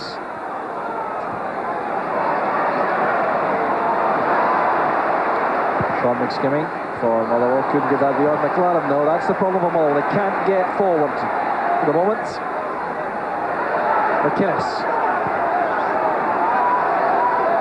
McKinnon there ahead of Ian Ferguson. That's Scott harmlessly behind. Ian Ferguson not too happy about that. I don't think Ian Ferguson's never too happy anyway at the best of times, but I think it's just the case if we'll see how many attempts we've had on goal in a minute, and to see how the teams have had efforts on goal here. Motherwell have one attempt, and Rangers four. Rangers really had a lot of efforts wide. Motherwell had the best chance of the game when it came to Paul Lambert and good save by Andy Gorham. So on chances on target, Motherwell should be 1-0 up. Up goes Goff. Jury looking for Laudrup. The interception made by Denham. That's Martin. Barnes trying to inconvenience Petric here. Laudrup against Denham. Showing his strength as well as his skill there. And back comes McSkimming. Well, the referee saw nothing wrong there. Pivotovic. Well, Jim McCluskey, the referee, is one who is renowned for wanting the game to flow. He doesn't like to give free kicks needlessly. No, I think he's done very well. I think he's tried to have a word with players. He did with Charlie Miller and Billy Davis about incidents. He tried to let the game flow. I think he's done exceptionally well. Brian Laudrup in particular, not been too happy with one or two challenges, and the crowd are booing Brian Laudrup for the fact that he was booked when Sean McSkimming came in. No real fault of Brian Laudrup's, but at the end of the day, he is getting a bit tired. There's a few challenges going in. The crowd are starting to warm up to one or two tackles, and that's the noise. Here's Roddy. Clashing in with Goff at the edge of the area. Bit of damage inflicted on the Rangers captain. Back on his feet though. This is Martin. Barnes. Free kick there. Ferguson the culprit.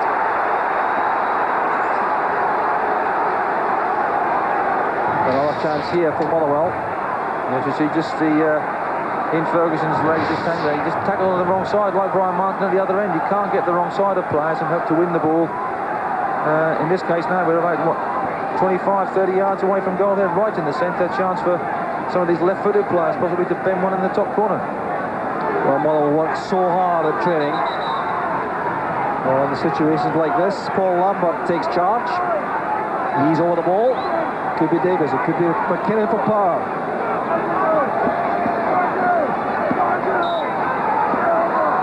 Lambert over the ball. May leave it to Davis. He may play it square. There's Davis.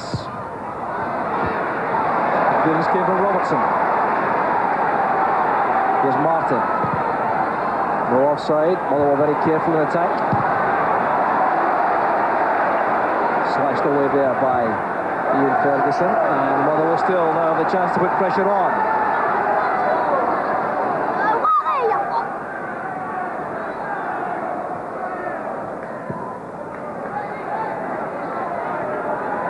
Well, Motherwell went through a leading spell there for a short time, but they're back in business here, it would appear. Confidence back up. Roddy. Paul Mikhailchenko. Well, Ronnie tried to go through a gap, but suddenly wasn't there.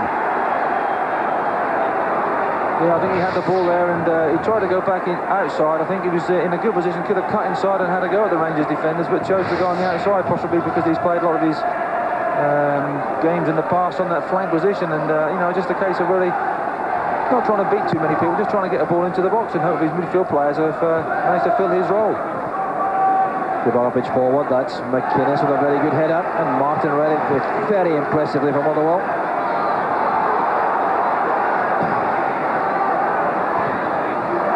Martin had to hurry there, Roddy putting on the pressure. Pitch to Lambert. Pitch. Foul there surely, but the referee waves play again. He loves to play an advantage rule. Goff's header, strong enough to force Roddy to turn back. Great running by McKinnon.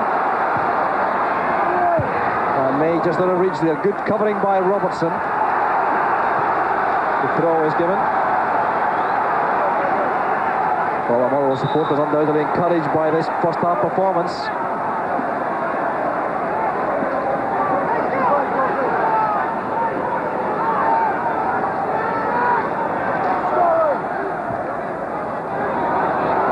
With McKinnon against Mikhailchenko. Golf at full stretch. That was Laudrup. Good play by Denham.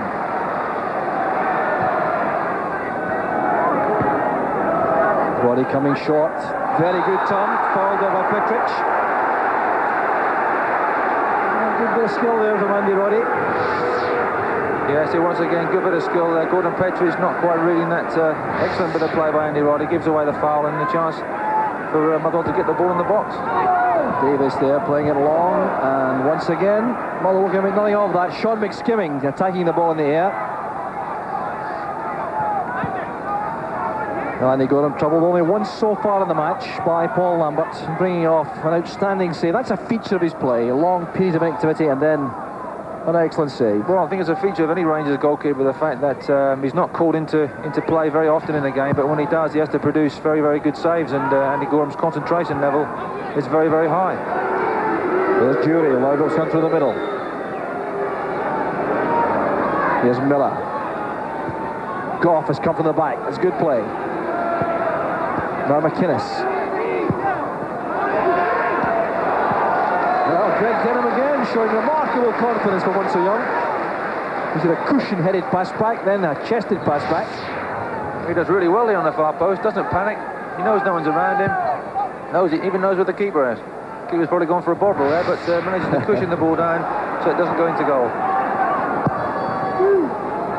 McLaren lashing the ball upfield. There's Denham again. Youngest player in the field with Charlie Miller. Two of them are just 19.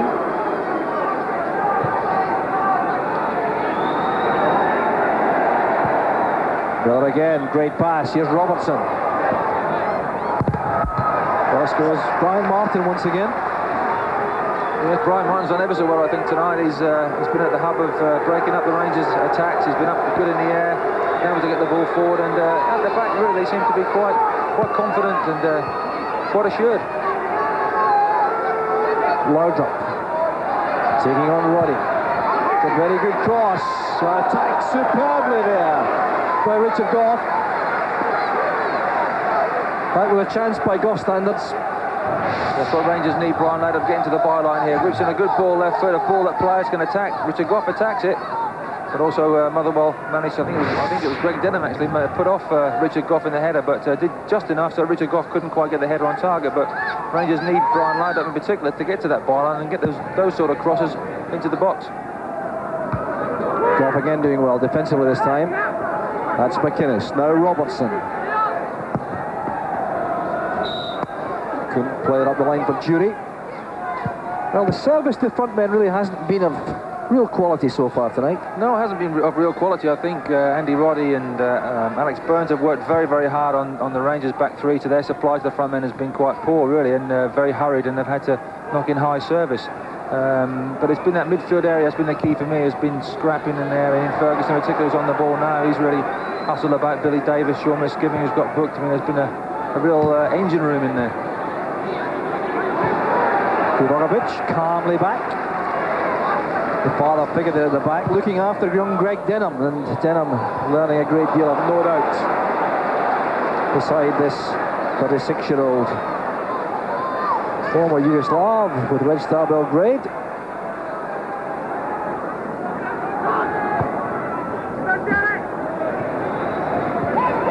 An attempt by Martin there to pick out Alec Burns forward, didn't come off.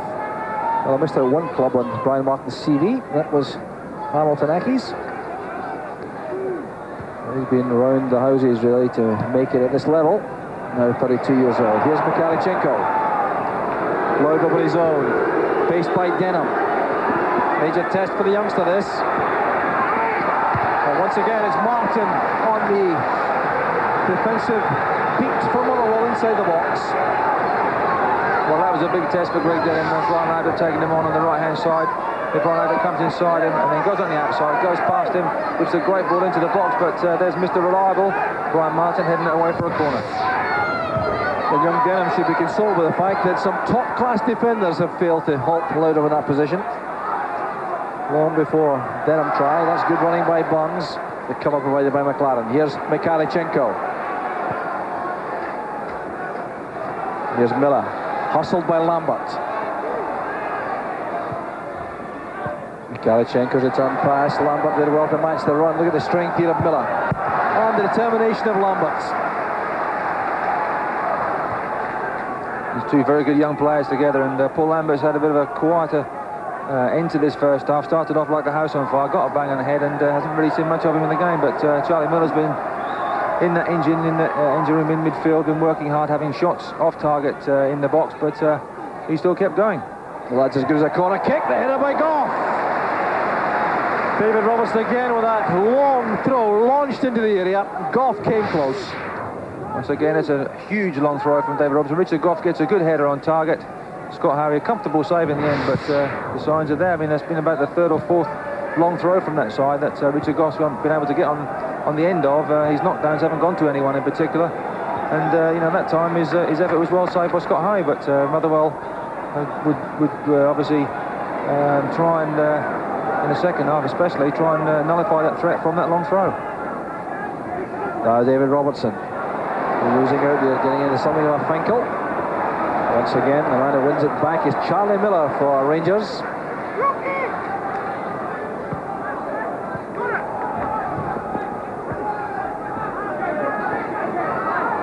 So the closing stages of tensely fought first half. Paul Lambert in possession again. This is Burns. It was held by McInnes, but kept possession. Kubonovic. Under severe pressure there from Ferguson. Well, they will have the throw though, and no matter what, Kubonovic refuses simply to kick the ball upfield. Here he goes again.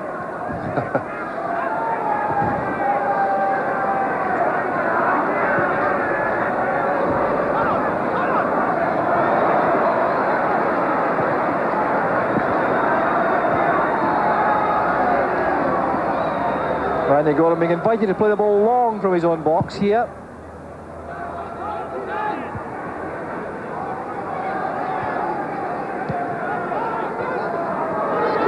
This is Laudrup again, now Mikalichenko.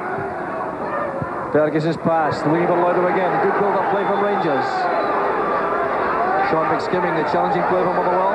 Laudrup turns him. The header away was by McKinnon. Well, Selman defending, but good wing play again from Laudrup. Yeah, it's quite ominous from Motherwell's point of view when Laudrup's getting the ball. He's got a lot of the ball more towards the end of this first half now, with just about a minute, 2 minutes to go, but he's had 3 or 4 good runs down both flanks, and they've got to try and stop that threat. A key point in the game, this. Motherwell determined to remain on level terms before the interval, and Beatrix now looks for Laudrup. Potential problem here. Well, Lambert leaned in well there. Would have made a difference. Experienced play by Paul Lambert, preventing Laudrup getting a clear chance to shoot for goal. As you see, Paul Lambert, number 7, and also Billy Davis coming in the left-hand side. Billy Davis coming in there, forcing Brian Laudrup to hurry up the shot and consequently putting the ball wide. Well, which manager will be happier, do you think, at this stage, Terry? Well, I don't think any manager will be happy, to be honest. I think they'll just be relatively pleased. Walter will be relatively pleased. Still chewing away, of course, as he invariably does, but he'll be relatively happy with the way things have gone. He knows that Rangers can and should play better. If Laudrup can get hold of the ball a lot more. Chance for Mikalichenko, that's awkward. The deflection gives a corner kick. Motherwell living dangerously just before half-time. With Mikalichenko's snapshot, gets a deflection, I think off Greg Denham, and just floats past. But apparently on Saturday in the reserve match, he hit a shot which was going miles wide of the goal, got a wicked deflection and went in, and he went on to complete his hat-trick. So he's on that shoot on-site policy. Well, Motherwell, the first 2 corner kicks of the match. Now Rangers putting on the pressure. Well, barely 10 yards away, surely, Paul Lambert. Mikalichenko thought he was guilty of handball.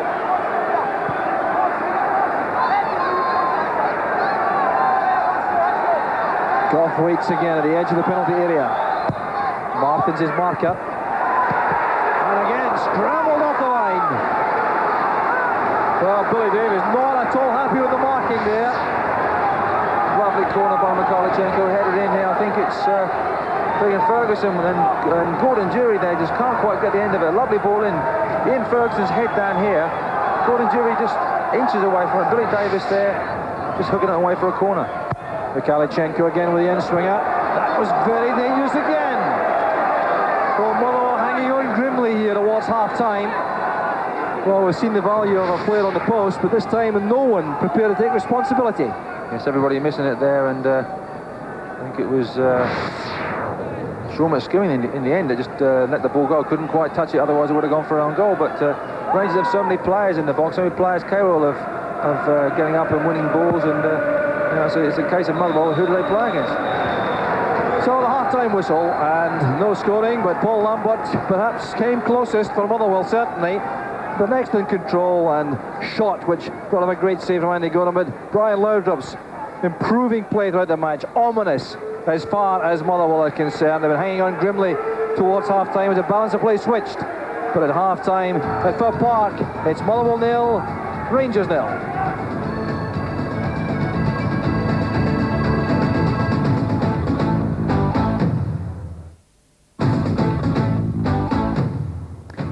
Welcome back. So it's goalless at half-time at Fir Park. Motherwell 0, Rangers 0. 2 attempts from Motherwell, 1 on target, that one from Paul Lambert. Took a very good save from Andy Gorham to deny him. 9 from Rangers, but on target only twice.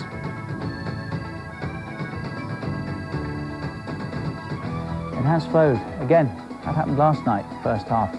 Just 10 fouls, 2 offside decisions, skimming booked.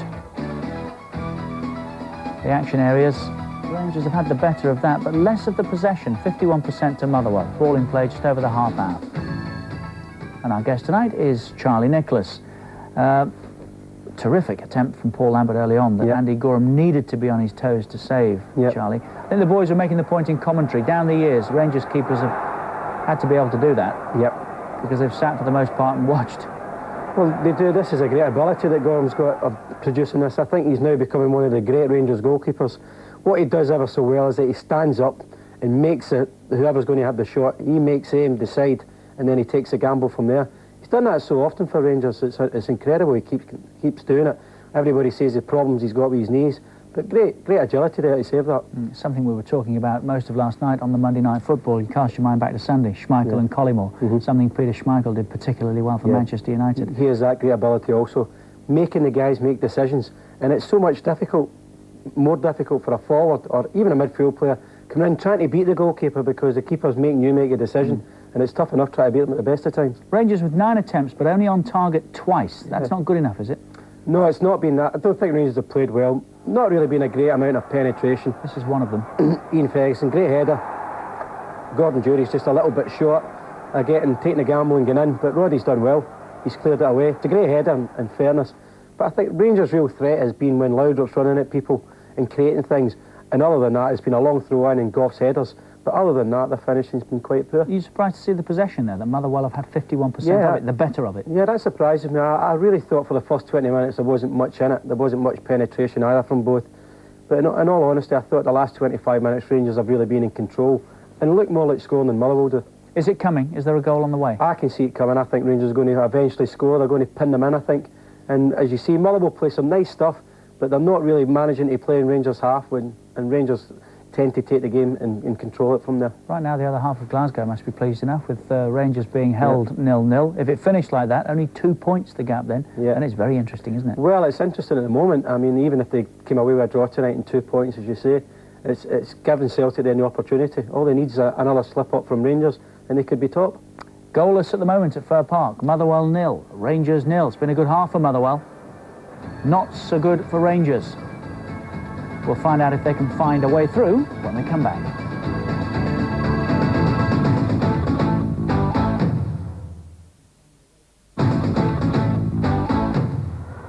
Welcome back. It's Fir Park tonight. Motherwell against Rangers. Goalless at half-time if you've just joined us. And a lot of good football to come over Christmas and the New Year. This coming Super Sunday, Christmas Eve, 11 o'clock start. Leeds United against Manchester United, live at Elland Road. Football special on Boxing Day at 7:30. We're with the champions, Blackburn Rovers, who faced Manchester City. 1-1 for City last night against Nottingham Forest on the Monday Night Football. Wednesday, December the 27th at 5:30, Manchester United against Newcastle United. And if Manchester have title ambitions, they have to win that one. Same day, that's followed by Bolton Wanderers against Leeds United. And that's just Christmas. There's a good deal more over the New Year, including, of course, on January the 3rd, Charlie, the Old Firm, Celtic against Rangers. Yep, could become now one of the most important games of this campaign. Going back to Parkhead, where Rangers have got a particularly good record, and there could be a lot at stake for both clubs in that game. They won't be too happy at the moment, will they, Rangers? No, I don't think they should be, because they've played okay, but they've not really taken the game enough to Motherwell, and I think we've only seen flashes of Rangers yet, but I still think that they'll go and score a couple of goals. Having said that, full marks to the well, eh? Yeah, they've battled in well, they've played well, they just lacked a little bit of penetration. They could really do with Motherwell scoring first. I think that would really help the game. OK, let's go back and rejoin Terry Butcher and Jock Brown. Thank you, Richard. Yes, welcome back to Fir Park. No change in either line-up at the interval. So the sides will continue the battle, which developed very interestingly through that first half, Terry, with Rangers coming much more into the game as it wore on, looking more and more dangerous. Yes, it did look more and more ominous for Motherwell. That Laudrup in particular was getting on the ball, but they did have that best chance of the game through Paul Lambert, and Paul Lambert in particular probably rue the opportunity, or rue that he didn't score, and had he scored then confidence would have soared throughout that Motherwell side, but he didn't, and they're still on level terms, and Rangers really just probably slightly ahead on points. So Julian Laudrup getting underway for this second half. And it's a very important opening phase in that second period, because Motherwell did appear to lose their way rather towards half-time. They were very anxious to get back into the match for the start of the second half. Charlie Miller, very influential for Rangers in the first half.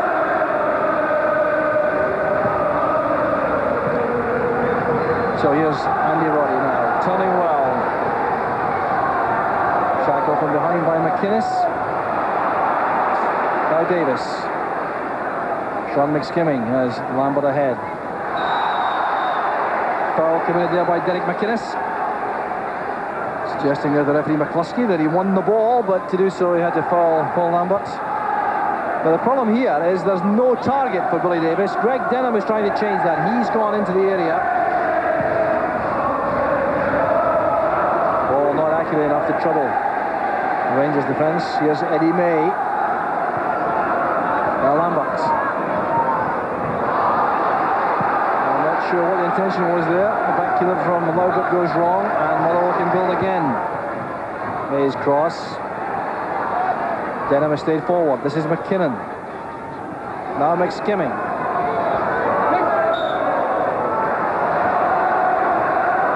Sean McSkimming has been troubled by injury since his big transfer from Kilmarnock. Started his career at Dundee.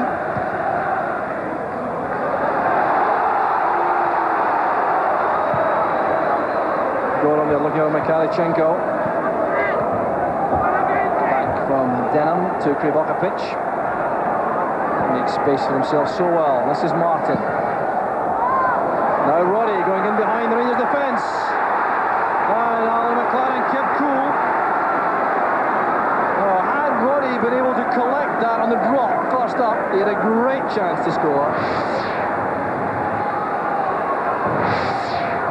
McLaren shaking his head there. He's not happy with his positioning, I think.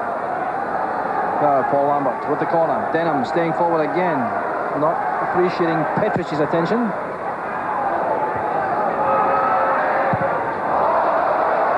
And Roddy still unable to test Andy Gorham. Having a spectacular finish there on the volley. But the earlier chance really, Jenny, wasn't a bad one. No, it was one long ball really that seemed to get through the whole Rangers defence, as proved in that game at Ibrox when I think it was Paul Lambert scored the equaliser at Ibrox when Rangers had gone ahead in the first half. One long ball, but all the pretty football that Motherwell do play. It's ironic really that one long pass can cut open that Rangers defence, which it did. There's Krivokapic. Closed down by Jury.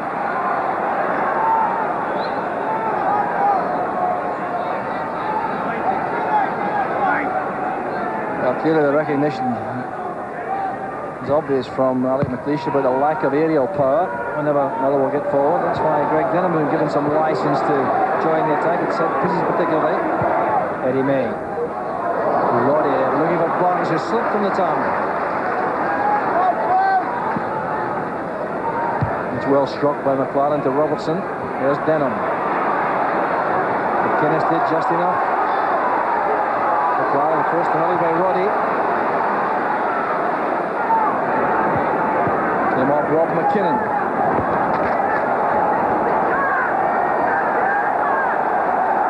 Here's Mikhailchenko, who remains the great enigma at Ibrox.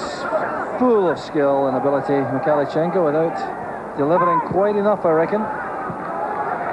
Certainly not enough to get a regular place in the starting lineup. That's a good interception by Lambert from Goff's pass. The run was made there by Roddy. Hooked to safety by McLaren. It's been a very brisk start this from Motherwell. McLaren did well. Roddy looked menacing. This is Denham. Oh, Paul Lambert found space between Petrich and Robertson. The kind of ball which really shouldn't trouble the Rangers defence. No, but once again, Greg Denham has impressed me enormously. Lovely ball to the far post. Andy Gorham can't come out, and Paul Lambert can't quite get over the top of it. Consequently, heads the ball over the bar. But one long ball, as we've seen before, seemed to split the Rangers defenders. They left it to each other. Paul Lambert stole in on that far post, and unlucky really not to get the header down on target. Denham again under pressure, this time from Jury. It's McKinnon.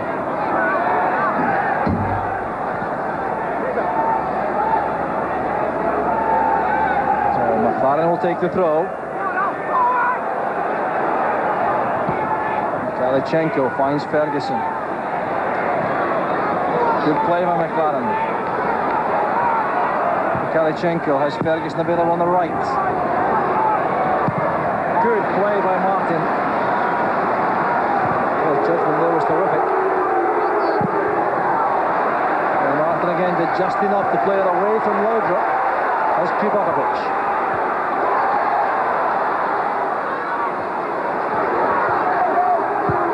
McInnes using Goff. Good turn by Miller. Once again, the tackle, the vital one made by Martin. Ball on Billy Davis. Charlie Miller.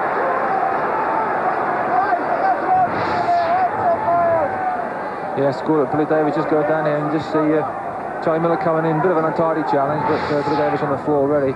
Just typical of the start that Motherwell have made. Eager to every ball. Probably had a bit of a roasting from Alec McLeish at half-time to say get hold of that ball a lot more and play with a lot more confidence. And I'm sure Alec McLeish will be pleased with the way they've started the second half, pleased with the appetite they've shown, and pleased with the way that a lot of these influential players, Paul Lamb in particular, have got hold of the ball. Good understanding there in defence by Motherwell also to leave Jury well offside, just inside the Motherwell half.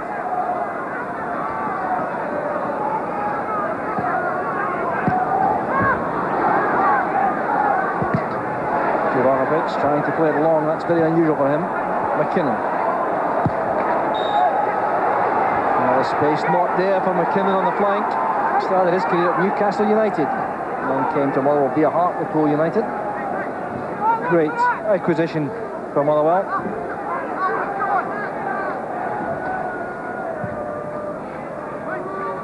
Mikalichenko. The run is made by Charlie Miller. That's very off, but up goes Jury. Scott Howie caught out there and relieved to see the ball come off the crossbar. It's a fine lead by Jury. Great play by Mikalichenko. Lovely ball to the far post. Charlie Miller here can't across the area, left foot. Gordon Jury's three defenders around. They leave it to each other. Good lead by Gordon Jury. Good header off the crossbar, and then it's just tied it up there. Krivokopich tidies it up for a corner, but good play by Mikalichenko. It's his corner kick. Arthur wins it. Not a bad effort by Ferguson. Snatched first time volley. Well, Gordon Jury coming very close, and it was a superb leap that by Jury. Yes, it's a hook ball back really up in the air. Keeper can't come for it, and you see the defenders just underneath the ball. Brian Martin in particular. Good leap by Gordon Jury. Smacked against the crossbar. Closest yet for Rangers. Good play by Barnes. Ferguson tangling there with Davis. Big skimming shot. That's lined up with Mikalichenko. These two playing together now on the near side. Good play by Denham. Deflection indicated by the linesman.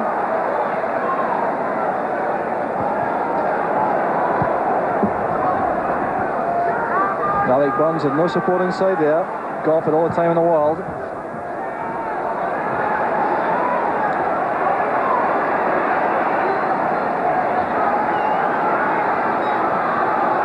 Well, that really was a very good chance for Rangers, and I don't think chances will come too frequently against this very well drilled Motherwell defence. Burns with a layoff. That's Roddy. Now, once again, nothing going right up front for Motherwell. Alec Burns has taken a knock. He's on the ground as Miller releases Mikalichenko. Alec Burns is on the ground. The referee will look for a chance to stop the play, I think. Miller to Robertson. That's McInnes with a dummy. Looking for the return. Good defending again by Denham. Excellent play by the young defender. McKinnon keeping the ball in play, surprisingly, and Alan McLaren sorts that out. So, time for attention here for Alec Burns. Well, the last thing Alec McLeish requires is the loss through injury of another striker. Without Arnott, without Coyne, without John Henry with a knee injury. And now Alec Burns has a problem.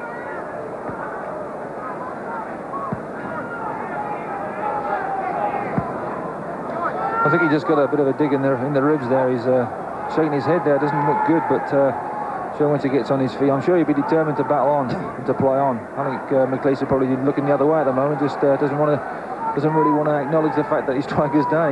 He don't look probably. Well, he's in pain still, but he's going to continue at least for the moment. He comes in with the ball now.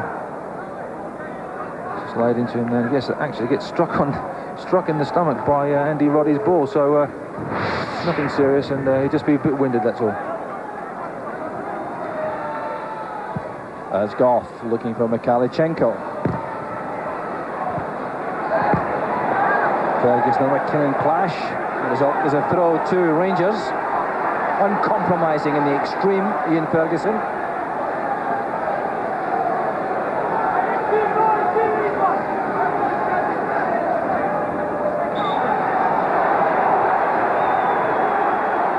Well, a strange lack of urgency here about this throw.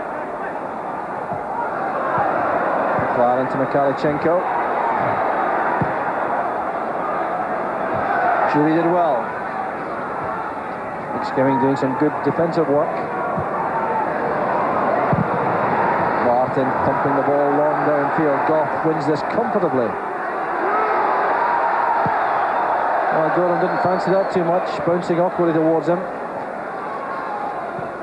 Good pass by McLaren. Ferguson looking at the pace of Laudrup. Far post cross, looking for Robertson. Here's Billy Davis. Now Barnes, see if he has recovered from that injury. It appears to be the case. Given away though to Mikalichenko. Rangers can punish that error. Here's Jury. Well, that's good play by Jury. Oh, a wonderful save from Howie. Wow, what relief there will be in the Motherwell ranks. We thought this was the first goal there. Lovely strike by Gordon Dury and a breathtaking one-handed save by Scott Harris. Gordon Dury did ever so well to work the position out in the box. Lovely left-footed strike. Great save from the keeper. There's Mikalichenko. Again, a very good block by McKinnon on Miller. Oh, Motherwell defending desperately there. Alec Burns relieved, I'm sure, to see that save by Scott Howie. It really was outstanding. Lovely movement by Rangers. Good ball inside. Going to shoot right foot. Checks inside left foot. Curls the ball towards the top corner. And you can see him Durant with his hands up. Up goes Goff. Chance for Laudrup. Couldn't have been closer. And there was no answer to that. Had it been on target. Well, Rangers again stepping up the pace. Good corner to the far post. Richard Goff again. The ball comes down off McKinnon. Lovely strike, right footed, kept the ball down. Lesson for any schoolboy. Keeps the ball down. Unfortunately for Brian Laudrup, didn't quite hit the target. Disappointment for Laudrup. Scorer of only 2 goals this season for Rangers. Missed a number of matches through injury, of course.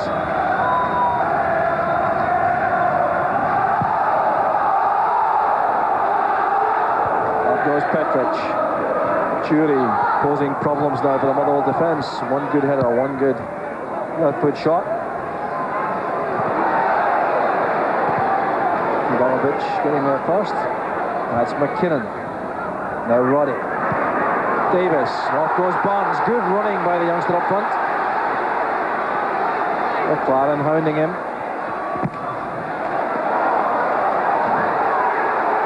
Well, the momentum of the attack was lost there, but it looked promising for a moment.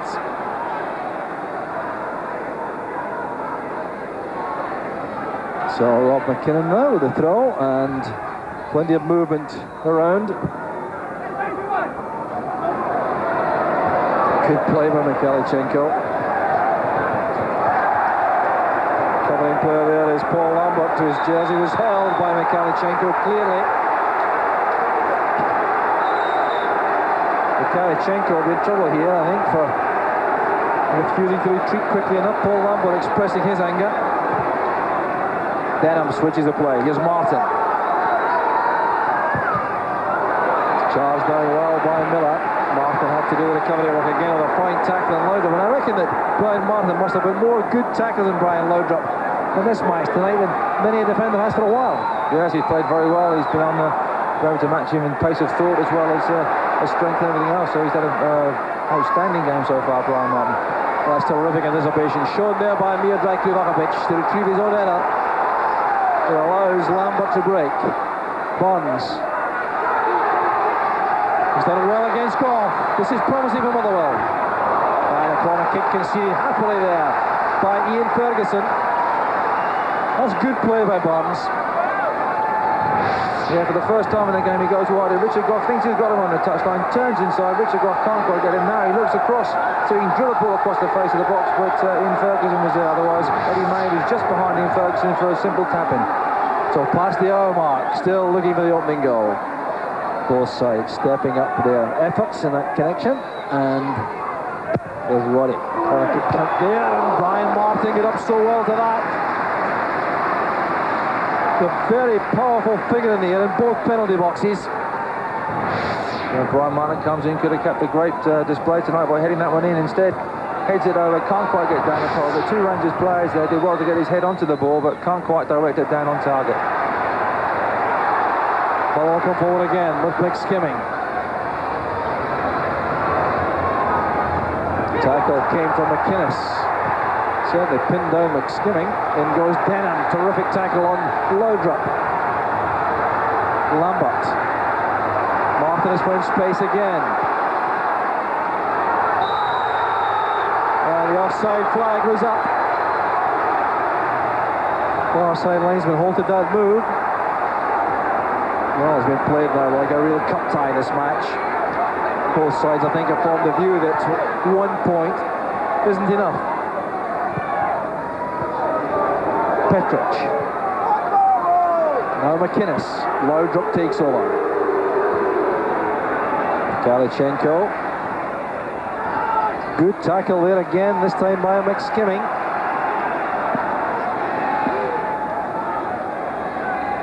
Kalichenko, dangerous in this position, supported well inside by Ferguson.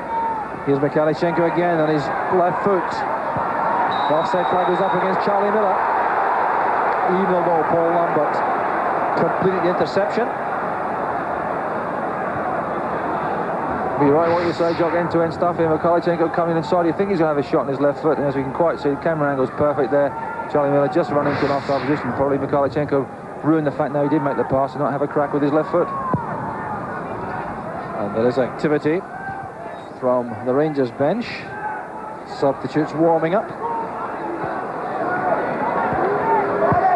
Robertson forward, that's Petric. Now Charlie Miller, tackled well by Lambert. Couldn't quite keep it in play.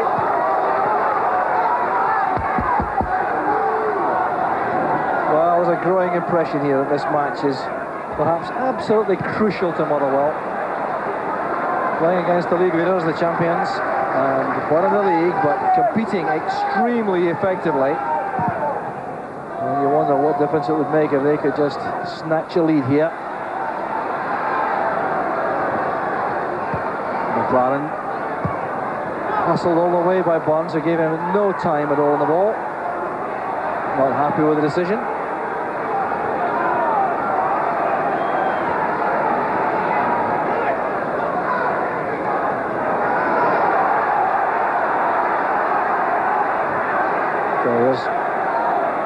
McLaren with a throw. That's Brian Martin.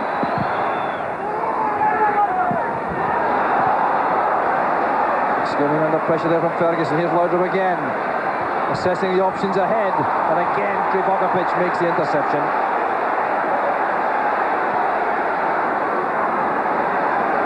Now Davis. Bonds peeling off well to the left again. Couldn't get the better of McLaren though.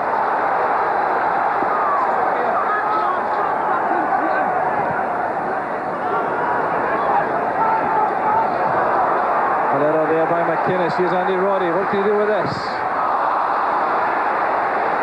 Did well to set up Eddie May, but on his weaker side, the left, unable to test the keeper. Or Alan McLaren wouldn't be too pleased with Derek McInnes here. This throw in here, allowed to run by Derek McInnes, loses the ball to Andy Roddy. He then passes across the area, and then Eddie May with his a defender's shot really miles over the bar, but bit of slack play by Derek McInnes, allowing that ball to run across him in the first place. Kalichenko did well. Denham and Jury together. Well, the goal attempts going Rangers' way, but plenty of attempts really, and it's the accuracy that's the problem, clearly. Billy Davis. Offside against Roddy. It was obvious, and he was looking along the line. Well, he's to hold back a couple of yards. That's all he had to do to have a real run at the Rangers defence. Yes, Gordon Petrie just steps out there at the top of the picture, and Andy Roddy really waiting for the pass instead of running onto it. So in that situation, very easy for a defender just to step out and catch players on side. But Rangers really have had the bulk of the chances on goal as well as on target, but we're able really to get a clear-cut chance. That's the way that Motherwell have had the clear-cut chance. You've got to say, well, Motherwell have defended very well in particular, and really have closed Rangers down at the back. Rangers 3 haven't been able to get the ball to the front men very well, or very effectively, and they have defended ever so well, Motherwell, and full credit to them. This is Charlie Miller. Galichenko strongly holding off McKinnon. It's Miller again, looking for Ferguson. That's very good defending there by Sean McSkimming. Fiddler his football at left back, McSkimming, and he showed his defensive qualities there all right. Quality play, good ball here by Charlie Miller. Well taken by Ian Ferguson, looking at control. Results in the corner.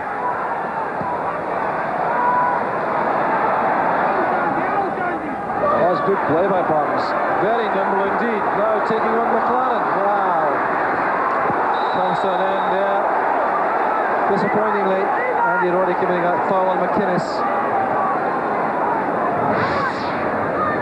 Just coming in late there, Andy Roddy. That was a forwards tackle really on Derek McInnes. Derek McInnes did well not to roll over and feign injury. Just got up, got the free kick, and looking forward to getting on the end of any knockdown. Foul count remarkably low, really. Up goes Martin, perhaps reflecting referee McCluskey's desire to keep the play flowing. Great shot by Galichenko, and what a superb reaction save it was from Howie. Well, I reckon Galichenko believed there he'd open the scoring. That's McLaren. It's back with Richard Goff. Well, they're quite warming to this now in the second half. There goes Miller. Easy interception for Lambert. Davis with May. McInnes doing some very good spotting work in midfield. Jury finds Laudrup. He's a chance. And Denham again made the block. A little bit of slackness there from Motherwell on the far side. Alexei Galichenko's effort a moment ago was quite spectacular. Lovely knockdown, superb half volley and straight at Scott Howe. Did well to hold it at the second attempt, but great strike by Galichenko. David Ross wanted that to take that first time in the run, but McInnes was in the way. Charlie Miller. Tackled very well indeed by Lambert. Motherwell battling hard in defence. Lambert. Much more effective game second half. It's just very busy indeed. Goff attacking the long throw. Well, the whistle gone as the ball slithers through Scott Howie from Brian Laudrup. Galichenko protesting. Let's give Scott Howie the benefit of the doubt. I think he heard the whistle, was less than diligent there with the save. As up goes Galichenko there. He gets up quite well, I think, because Rob McKinnon can't quite get up to the ball. The ball's right above his head, and Granada does finish it off very well. The referee had already given a free kick. It's one of those situations where Alexander Galichenko has attacked the ball. Rob McKinnon's been underneath it, and unfortunately for Galichenko, the referee's given a free kick. I really do believe that Scott Howie knew that was not going to count. That's McKinnon showing his ability on the ball. Libonovic back to Howie. Well, the high balls really should cause no difficulty at all for Rangers like that. That's good play by Lambert. Bonds in the clear. Support Wade in the middle. Still Bonds.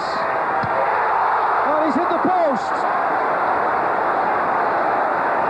Well, such calm finishing there by Alec Bonds. Still no reward up front for Motherwell.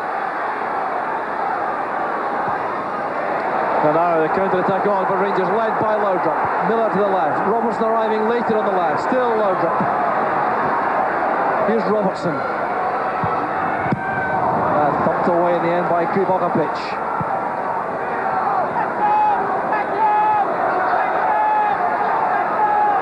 Here's David Robertson looking for help.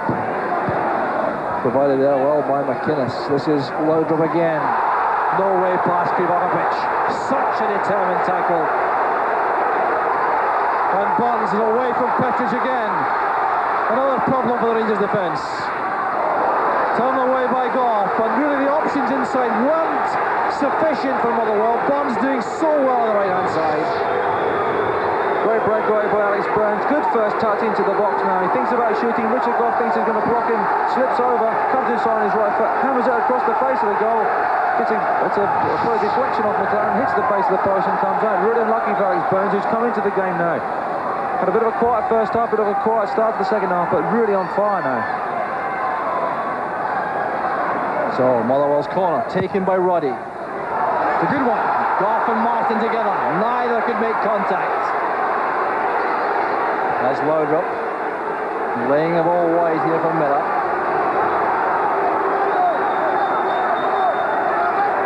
Richard Goff has taken some time to recover from the Rangers goal now. He's back on his feet now, coming upfield. Clashing with Brian Martin, going for the high ball. And Ian Ferguson forced to hurry there. No option available to him. Well, Motherwell now sensing, I think, the prospect of victory. Here's Billy Davis. Now McKinnon. A great chance there for Bonds.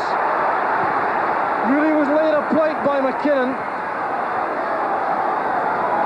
Well, really quite remarkable, the involvement of Alec Bonds in the last 5 or 10 minutes. Time. The Motherwell supporter moments, and there's a commitment and effort demonstrated by their team. Denham, that very sweet left foot.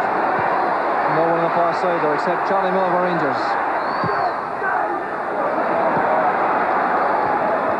Lambert and Martin together. That's confident play. Eddie May with goal and Petric. The free kick goes to Motherwell.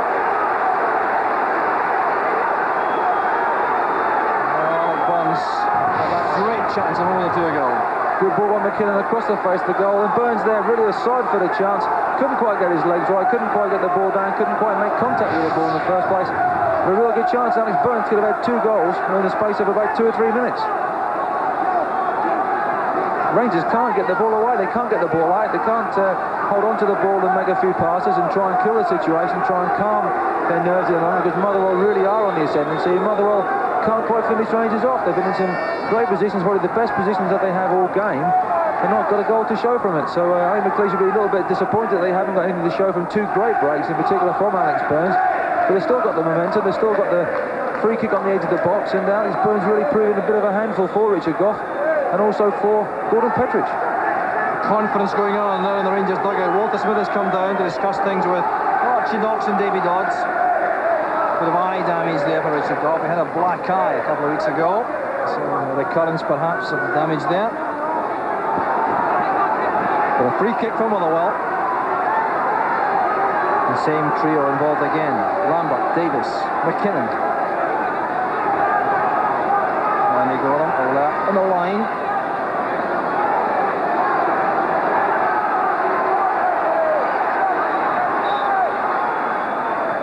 McKinnon forced to do that because of Mikhalichenko's charge at the ball. Mikhalichenko again doing well. Here's Gordon Jury, wants to go for a run. Forced the ball past a couple of players, but Davis was there for Motherwell. That's Krivonovic.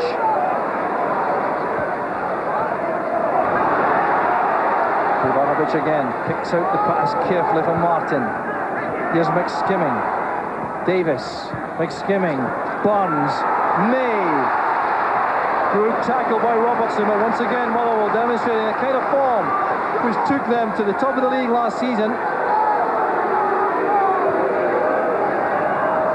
Not difficult to see how Motherwell were in contention for so long last season. Now they have to defend again as Laudrup breaks. It's a great early ball.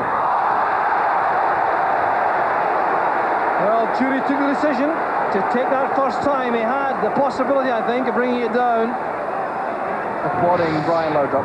Great play, good ball inside by Ian Ferguson there. Brian Laudrup looks at the far post. I think Gordon Jury could have come and headed that, really, instead of trying to sweep it down. Even if he had taken a touch, I think Brian Martin would have got to block the shot or whatever, but a header across the face of the goal, probably his trademark, might have resulted in a goal or an opportunity for somebody else, but probably took the wrong option and put the ball over the bar. The Rangers showing they retain a high degree of menace when they break like that, especially when they get loud up and bold. Well, a feast of football coming up on Sky Sports. Terrific action over the weekend and into the Christmas break.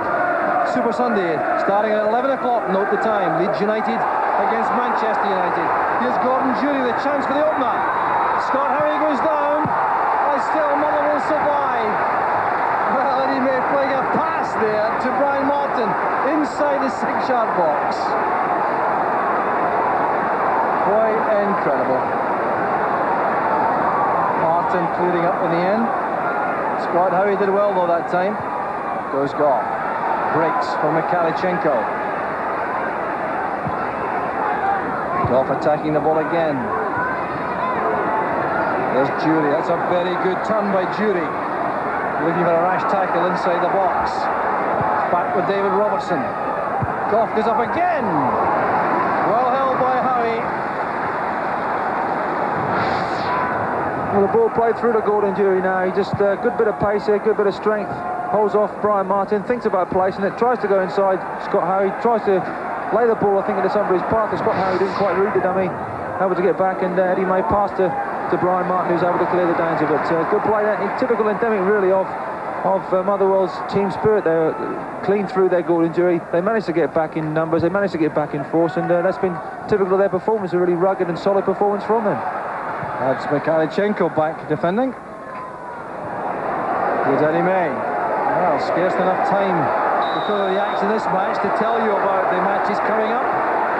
But Blackburn Rovers against Manchester City on Boxing Day, starting at 7:30 on Sky Sports. Then the big one, Manchester United against Newcastle United. 5:30 start for the programme on Wednesday, December 27. And later that evening also, Bolton Wanderers against Leeds United.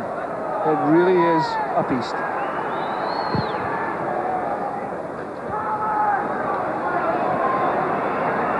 Now Denham. Forward goes McKinnon. Burns is going to cross also to give some help to McKinnon. Great left foot he's got.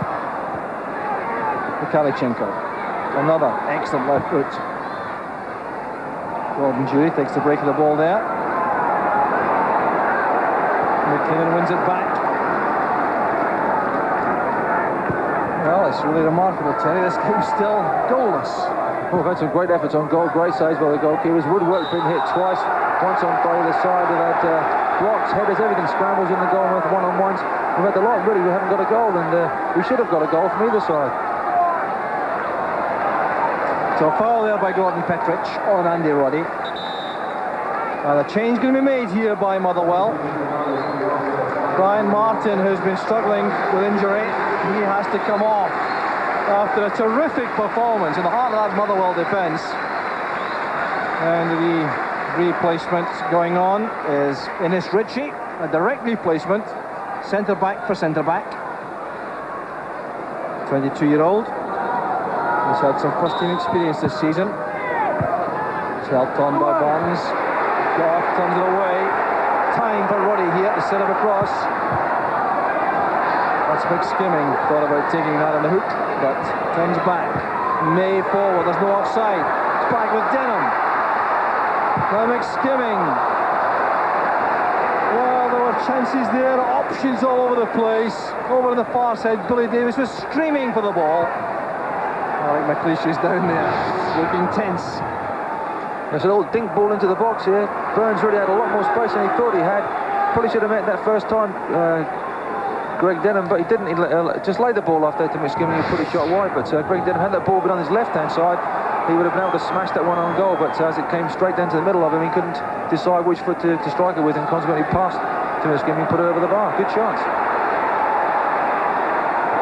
Mikhailchenko in that unaccustomed wing-back position on the right-hand side. Always given colour by Alan McLaren behind him, right enough. There's Laudrup. Forward at space matched by Lambert. That's great play by Loudon. Cross is too long though. David Robertson retrieves and there's nowhere to go. Wow, in the closing 10 minutes, Alec McLeish now sensing that Motherwell can win this.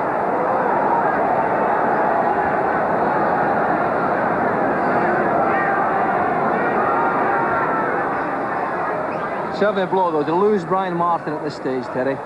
Yes, he's played very well alongside Kupokovic and Denham. They've formed a very solid barrier against Rangers, and it's a pity because he was in line for the man of the match, so we'll have to wait and see who we decide is the man of the match. But I've got to make an awkward choice now, but you know, at the end of the day he has played very well. He's been very assured, he's been able to get on the end of good crosses from Rangers block, any chance, he's been able to create attacks as well, and always a danger in the Rangers penalty area. So just a straight 1-for-1 swap. But Alec McLeish, we saw him there whistling and getting a bit hurried. He must be disappointed in the way that they've had two great chances and not failed to score on both of them.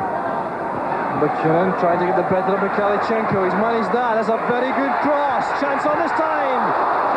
Roddy with a header. Goran with a save. The counter-attack on here. Space in the centre of Derek McInnes. He's brought down by Lambert. Skimming rather, I think, made the challenge. McInnes so frustrated there.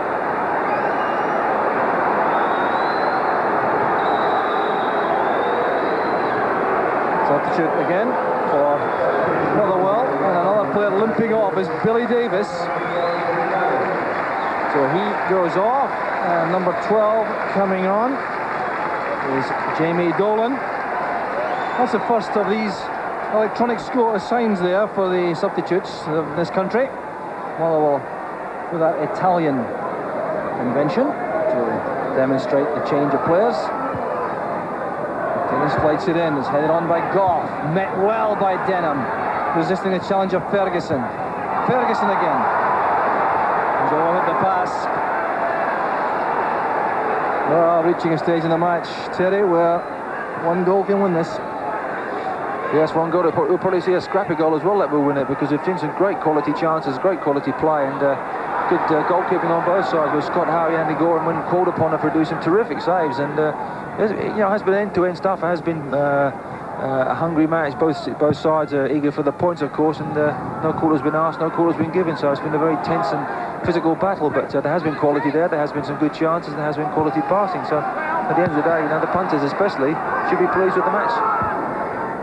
Dolan's header forward. It's returned there by Goff, and Roddy's in behind him. Wanted too long on the ball. Lambert supporting. So too is Burns.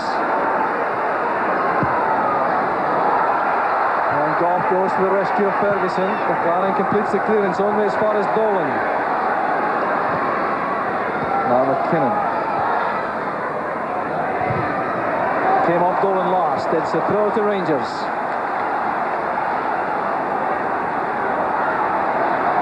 So Dolan, a direct replacement for Billy Davis, right in the centre of that midfield trio. Denham doing well there against Jury, who's guilty of leading into him illegally. It's been a major test for this youngster, Greg Denham, and he's come through it extremely well.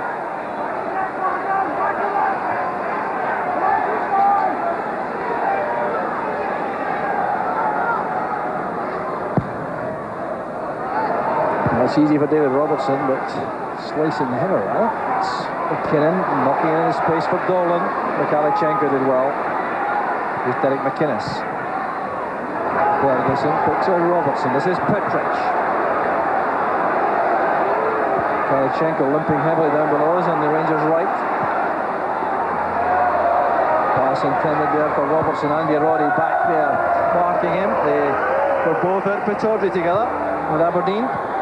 Mikalichenko struggling a bit, saying he's all right, doesn't want to come off.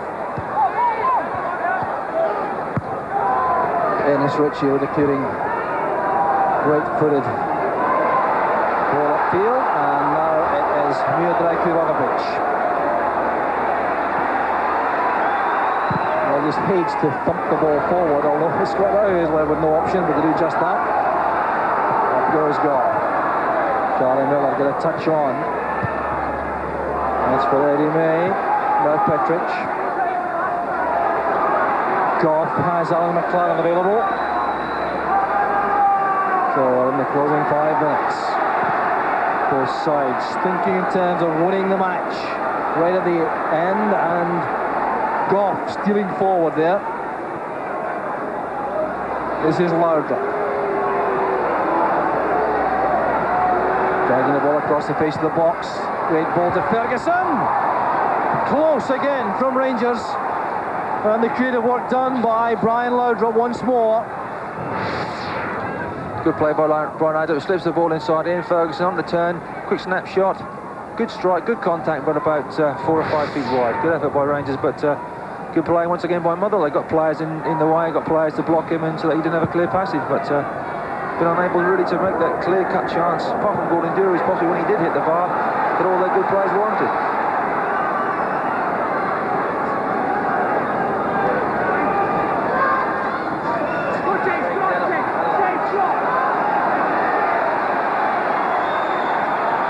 Rob McKinnon with a throw.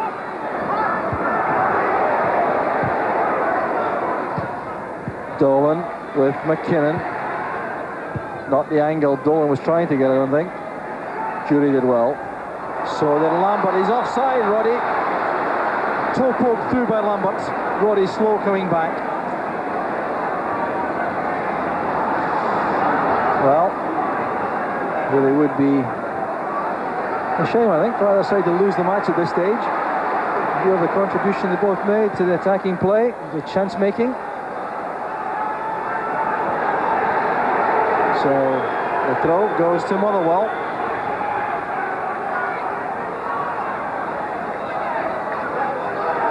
Well, the Motherwell defence has been frugal all season, and they've just been looking for a little goal touch up front.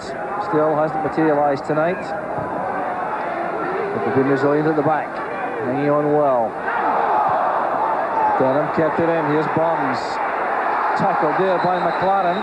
There'll be a hold up here. The Rangers player requires attention. Time now for Terry Butcher to name his man of the match. Yes, I've gone for a player who's the left-footed good defender, Greg Denham, I should say, in my opinion, has been the best player for me on the park tonight. Just impressed me because he's been very assured, very confident, hasn't played many games in the Premier League. He's playing against quality opposition, lovely left foot on him, very calm, very assured, and that's a quality player for the future. And Alex McLeish obviously could play himself in the side, but I think he'd just take a back seat and just influence this man, and he'll be able to give him all the tips he can, because Alex was a class defender and very comfortable on the ball himself. But he's done very well. Good left foot, good strong left foot, good strong in the air, and a great prospect. Greg Denham, just 19 years old, named as man of the match by Terry Butcher. You should know about left-sided central defenders. McKinnon to McSkimming. Was he in Ferguson? There's Dolan now, launching that up beside us in the commentary country. He probably heard he wasn't man of the match and tried to hit me with the ball there, John. Petric. Laudrup has gone roaming again, superbly tackled by Ritchie. Well, there's been no question of the Motherwell commitment tonight. They really have battled extremely hard. Could be the kind of performance to set them back in the rails again for the league campaign. Here's Gordon Dury. Kalichenko takes over, loves to come inside like this. Here's Richard Goff encroaching forward to join the attack. Laudrup inside the box. Danger here for Motherwell. Will retains it after the stumble. McInnes, Laudrup again, testing his stamina here. Lambert wins it. Eddie May gets a call inside from Innes Ritchie. Here's one for Barnes to chase. 1 against 2, no real prospect of winning that. Now it's Richard Goff. Closing minute of the match. Forward it goes, McLaren's hopeful pass. And bouncing away there for the Motherwell throw. Well, we're into stoppage time now. There's been a little bit of that in this second half. Linesman Jim Herald has just signalled to the referee that the 90 minutes are over. So the question of injury time down to the referee. McSkimming forcing that upfield. Roddy's with Robertson. And there's Petric. Complete miscue by Ritchie, but falling kindly to the feet of Eddie May. That's a bad clearance. So was the ball from McInnes though, and Ritchie thumps the ball deep inside the Rangers half. These tense, nervous closing minutes when one false move could mean the loss of the match. Another substitution, and Motherwell bringing on Roy Essendon. Player coming off is Andy Roddy. Well, I think this suggests that Motherwell will settle for a point at this stage, Terry. Well, they'll settle for the point, but Alec McLeish knows that just one long ball, one half chance, and everything else. He's got Essendon very quick up front, and he might get on the end of something. And they've been very tight at the back. I think in the closing stages they've really shown that they have a great support and a great belief in their manager and each other by battling hard together. And if you've got that belief and if you've got the skill on the side, you've got to climb the table. I'm sure Motherwell will do that. So Roy Essendon, 19 years old, his third appearance for the first team as substitute. Young man born in Belfast. Goff well forward. There's Jury, and he was matched all the way there. Some very good defending, but an injury there to Krivokapic in the process there of stopping Gordon Jury, and he's in trouble, clearly in trouble. That's serious, that left knee. Well, Krivokapic had a long spell out through injury, came back in October after months out of the side.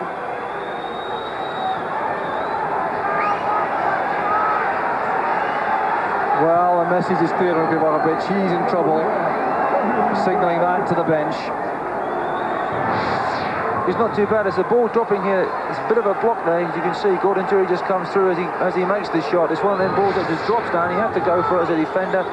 He got there at the same time as Gordon Jury. Both a block and ended up. I think Gordon Jury just catching Krivokapic on the knee with his studs. But it's one of them challenges that a defender has to make in the last minute of the game, and it was a very brave one. He's okay. Well, looks like a bang in the knee, and that's good news for Motherwell for Krivokapic. He couldn't really afford another serious injury at this stage in his career. 36 years old he is now. Still organising at the back as Robertson sends in the long throw. It was well won by Ritchie. Here's Mikhalichenko. Robertson caught there clearly by Barnes. That was a foul. No point in Barnes arguing about it. He certainly caught David Robertson.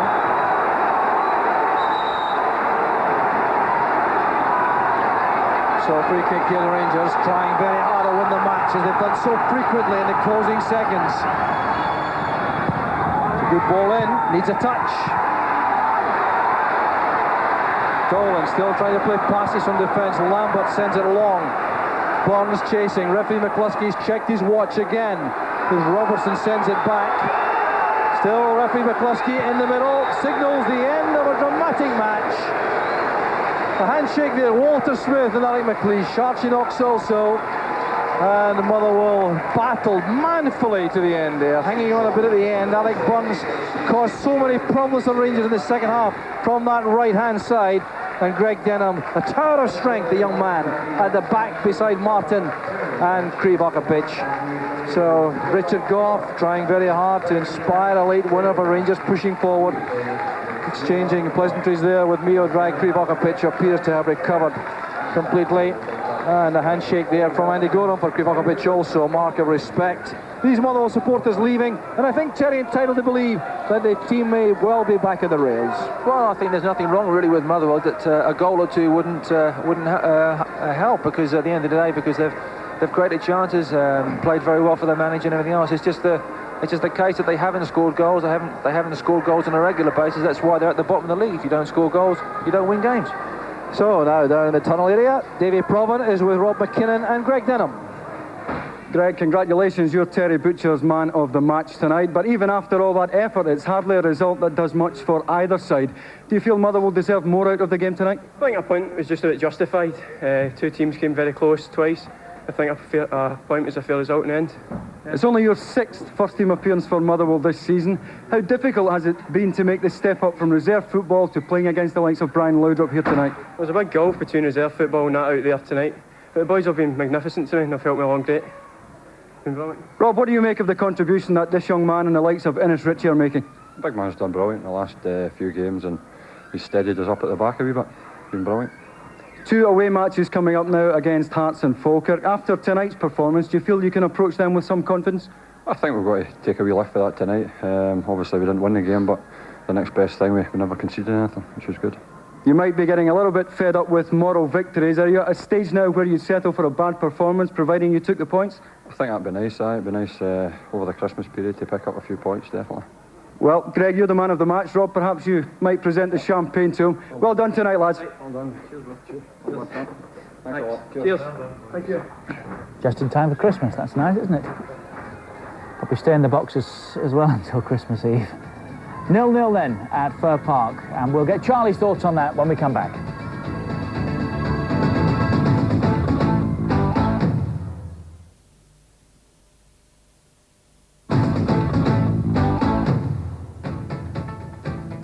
No goals. So Celtic are 2 points adrift. That's all going into Christmas and the New Year. That's nothing. 19 attempts, Rangers hit the target 6 times. Motherwell 9 attempts, on target twice. Skimming booked in the first half. Nobody else's name went in the book. Rangers slightly the better of the action areas first half, but Motherwell had more possession. That evened itself out in the second half. The ball in play not an hour from the 95 that we had in all. Well, you thought Rangers, Charlie. You were wrong. I was. Why?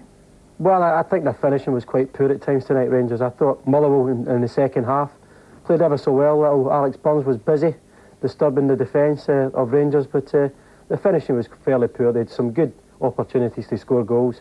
So did Motherwell, in fairness, but I think Rangers had the best of the chances and didn't take them. Hit the target more often in the second half, but still, as you say, not clinically. Gordon Durie perhaps with the best, with a header that hit the bar just after half-time. Now, if this goes in, it's a totally different game, isn't it? Well, of course it is. It's a great ball from Mikhailichenko, great vision. And Charlie Muller just knocks it back into the danger area. Durie does well, he attacks it well, gets above the defenders, and he's hit the target with it, and he's a bit unlucky, to be honest. The keeper's caught in no man's land, really. But that was probably the best chance, but it was a difficult header. Although he was on target again shortly afterwards, Scott Howie was needed to make another very good save. Yeah, well, we mentioned Scotty at the start of the game, how important it could be tonight, and he certainly proved his worth tonight. That's a tremendous save.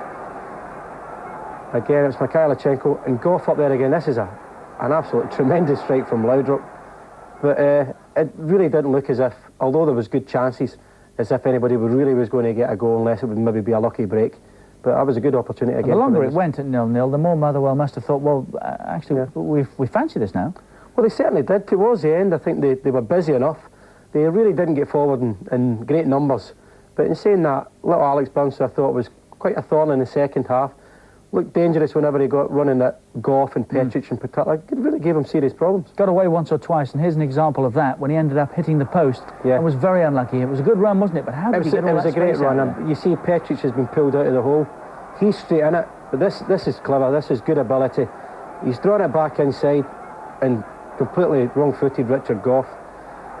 And he is a bit unfortunate, but you see at this angle, he's actually, I think he's going in hoping he's going to hit the target. You see it actually hits McLaren's leg onto the post. If it doesn't hit McLaren, it's really going wider across the goal. He looks as if he's playing well, but he's just lacking in confidence. OK, let's go back to Fir Park and hear from Alex McLeish. He's with Davy Provan. Alec, do you feel that you could have asked for any more from your players out there tonight? No, I don't think so, Davy. They gave their all, and the end result is we've got some more in the wounded list. But it was a great performance, a gutsy performance from them, and it wasn't the worst result in the world. Well, you've matched the champions and the league leaders. What do you think that will do for your dressing room psychologically now? Well, I think it'll give them a big lift. You know, obviously Rangers coming here, it does mean a lot to the players to win the game, or, you know, as we did tonight, we got a point and probably won us even just about right at the end. But that'll give them a big lift. You know, certainly they're a bit bubblier than of late, shall we say. You've had no choice but to throw youngsters like Innes Ritchie and Greg Denham into the fray recently. What did you make of their contribution? Yeah, well, Innes come on when Brian Martin was beginning to struggle with his hamstring, and he did what he was asked of when he came on the second half of the match. Richard Goff at set pieces, who looked very dangerous early on, and I thought Greg Denham was immense. 2 away matches now against Falkirk and Hearts coming up. Can you approach them now with some confidence? Yeah, we've all. I said to you before the game, David, there was frustration. The heads weren't down. It was just frustration, really, and we're a bit disappointed about the position that we're in at the moment. And I think that performance belies our position. Thanks a lot, Alec. Pleasure. Thanks. OK, and we'll get back and get some reaction from Walter Smith, hopefully. But he has to be disappointed tonight, surely. Alex?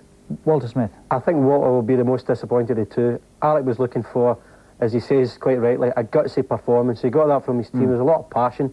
They played fairly well at times, as I say, without getting great numbers forward. But I think he'll be fairly pleased. He's took a point off the league leaders, which is not a bad result for him. Taken 2 big points off Rangers, really. Let's have a look at the Premier Division table tonight. Motherwell, well, really needed the win, but the point, psychologically, has to be massive. They're off the bottom. That makes good reading in itself, doesn't it? It makes very good reading. Plus, they're going to Falkirk away from home soon, so that becomes a real serious game for them. But I think, all in all, they look as if they're playing very well. I think it really probably is frustration that's shown in the camp at the moment, rather than lack of confidence. But I think once they get a victory, I think you can see them quite keen to get back in the habit and climbing the table. Everyone's played 18 now. Motherwell off the bottom, 9th place, above Falkirk. Look at the top, though. Really tight now. 2 points Rangers lead from Celtic as we go into Christmas and the New Year. January the 3rd, remember. Parkhead, Celtic versus Rangers, and it's live here on Sky Sports. This is what's coming up on Boxing Day. Falkirk, Aberdeen, Hearts, Motherwell, Partick against Hibs,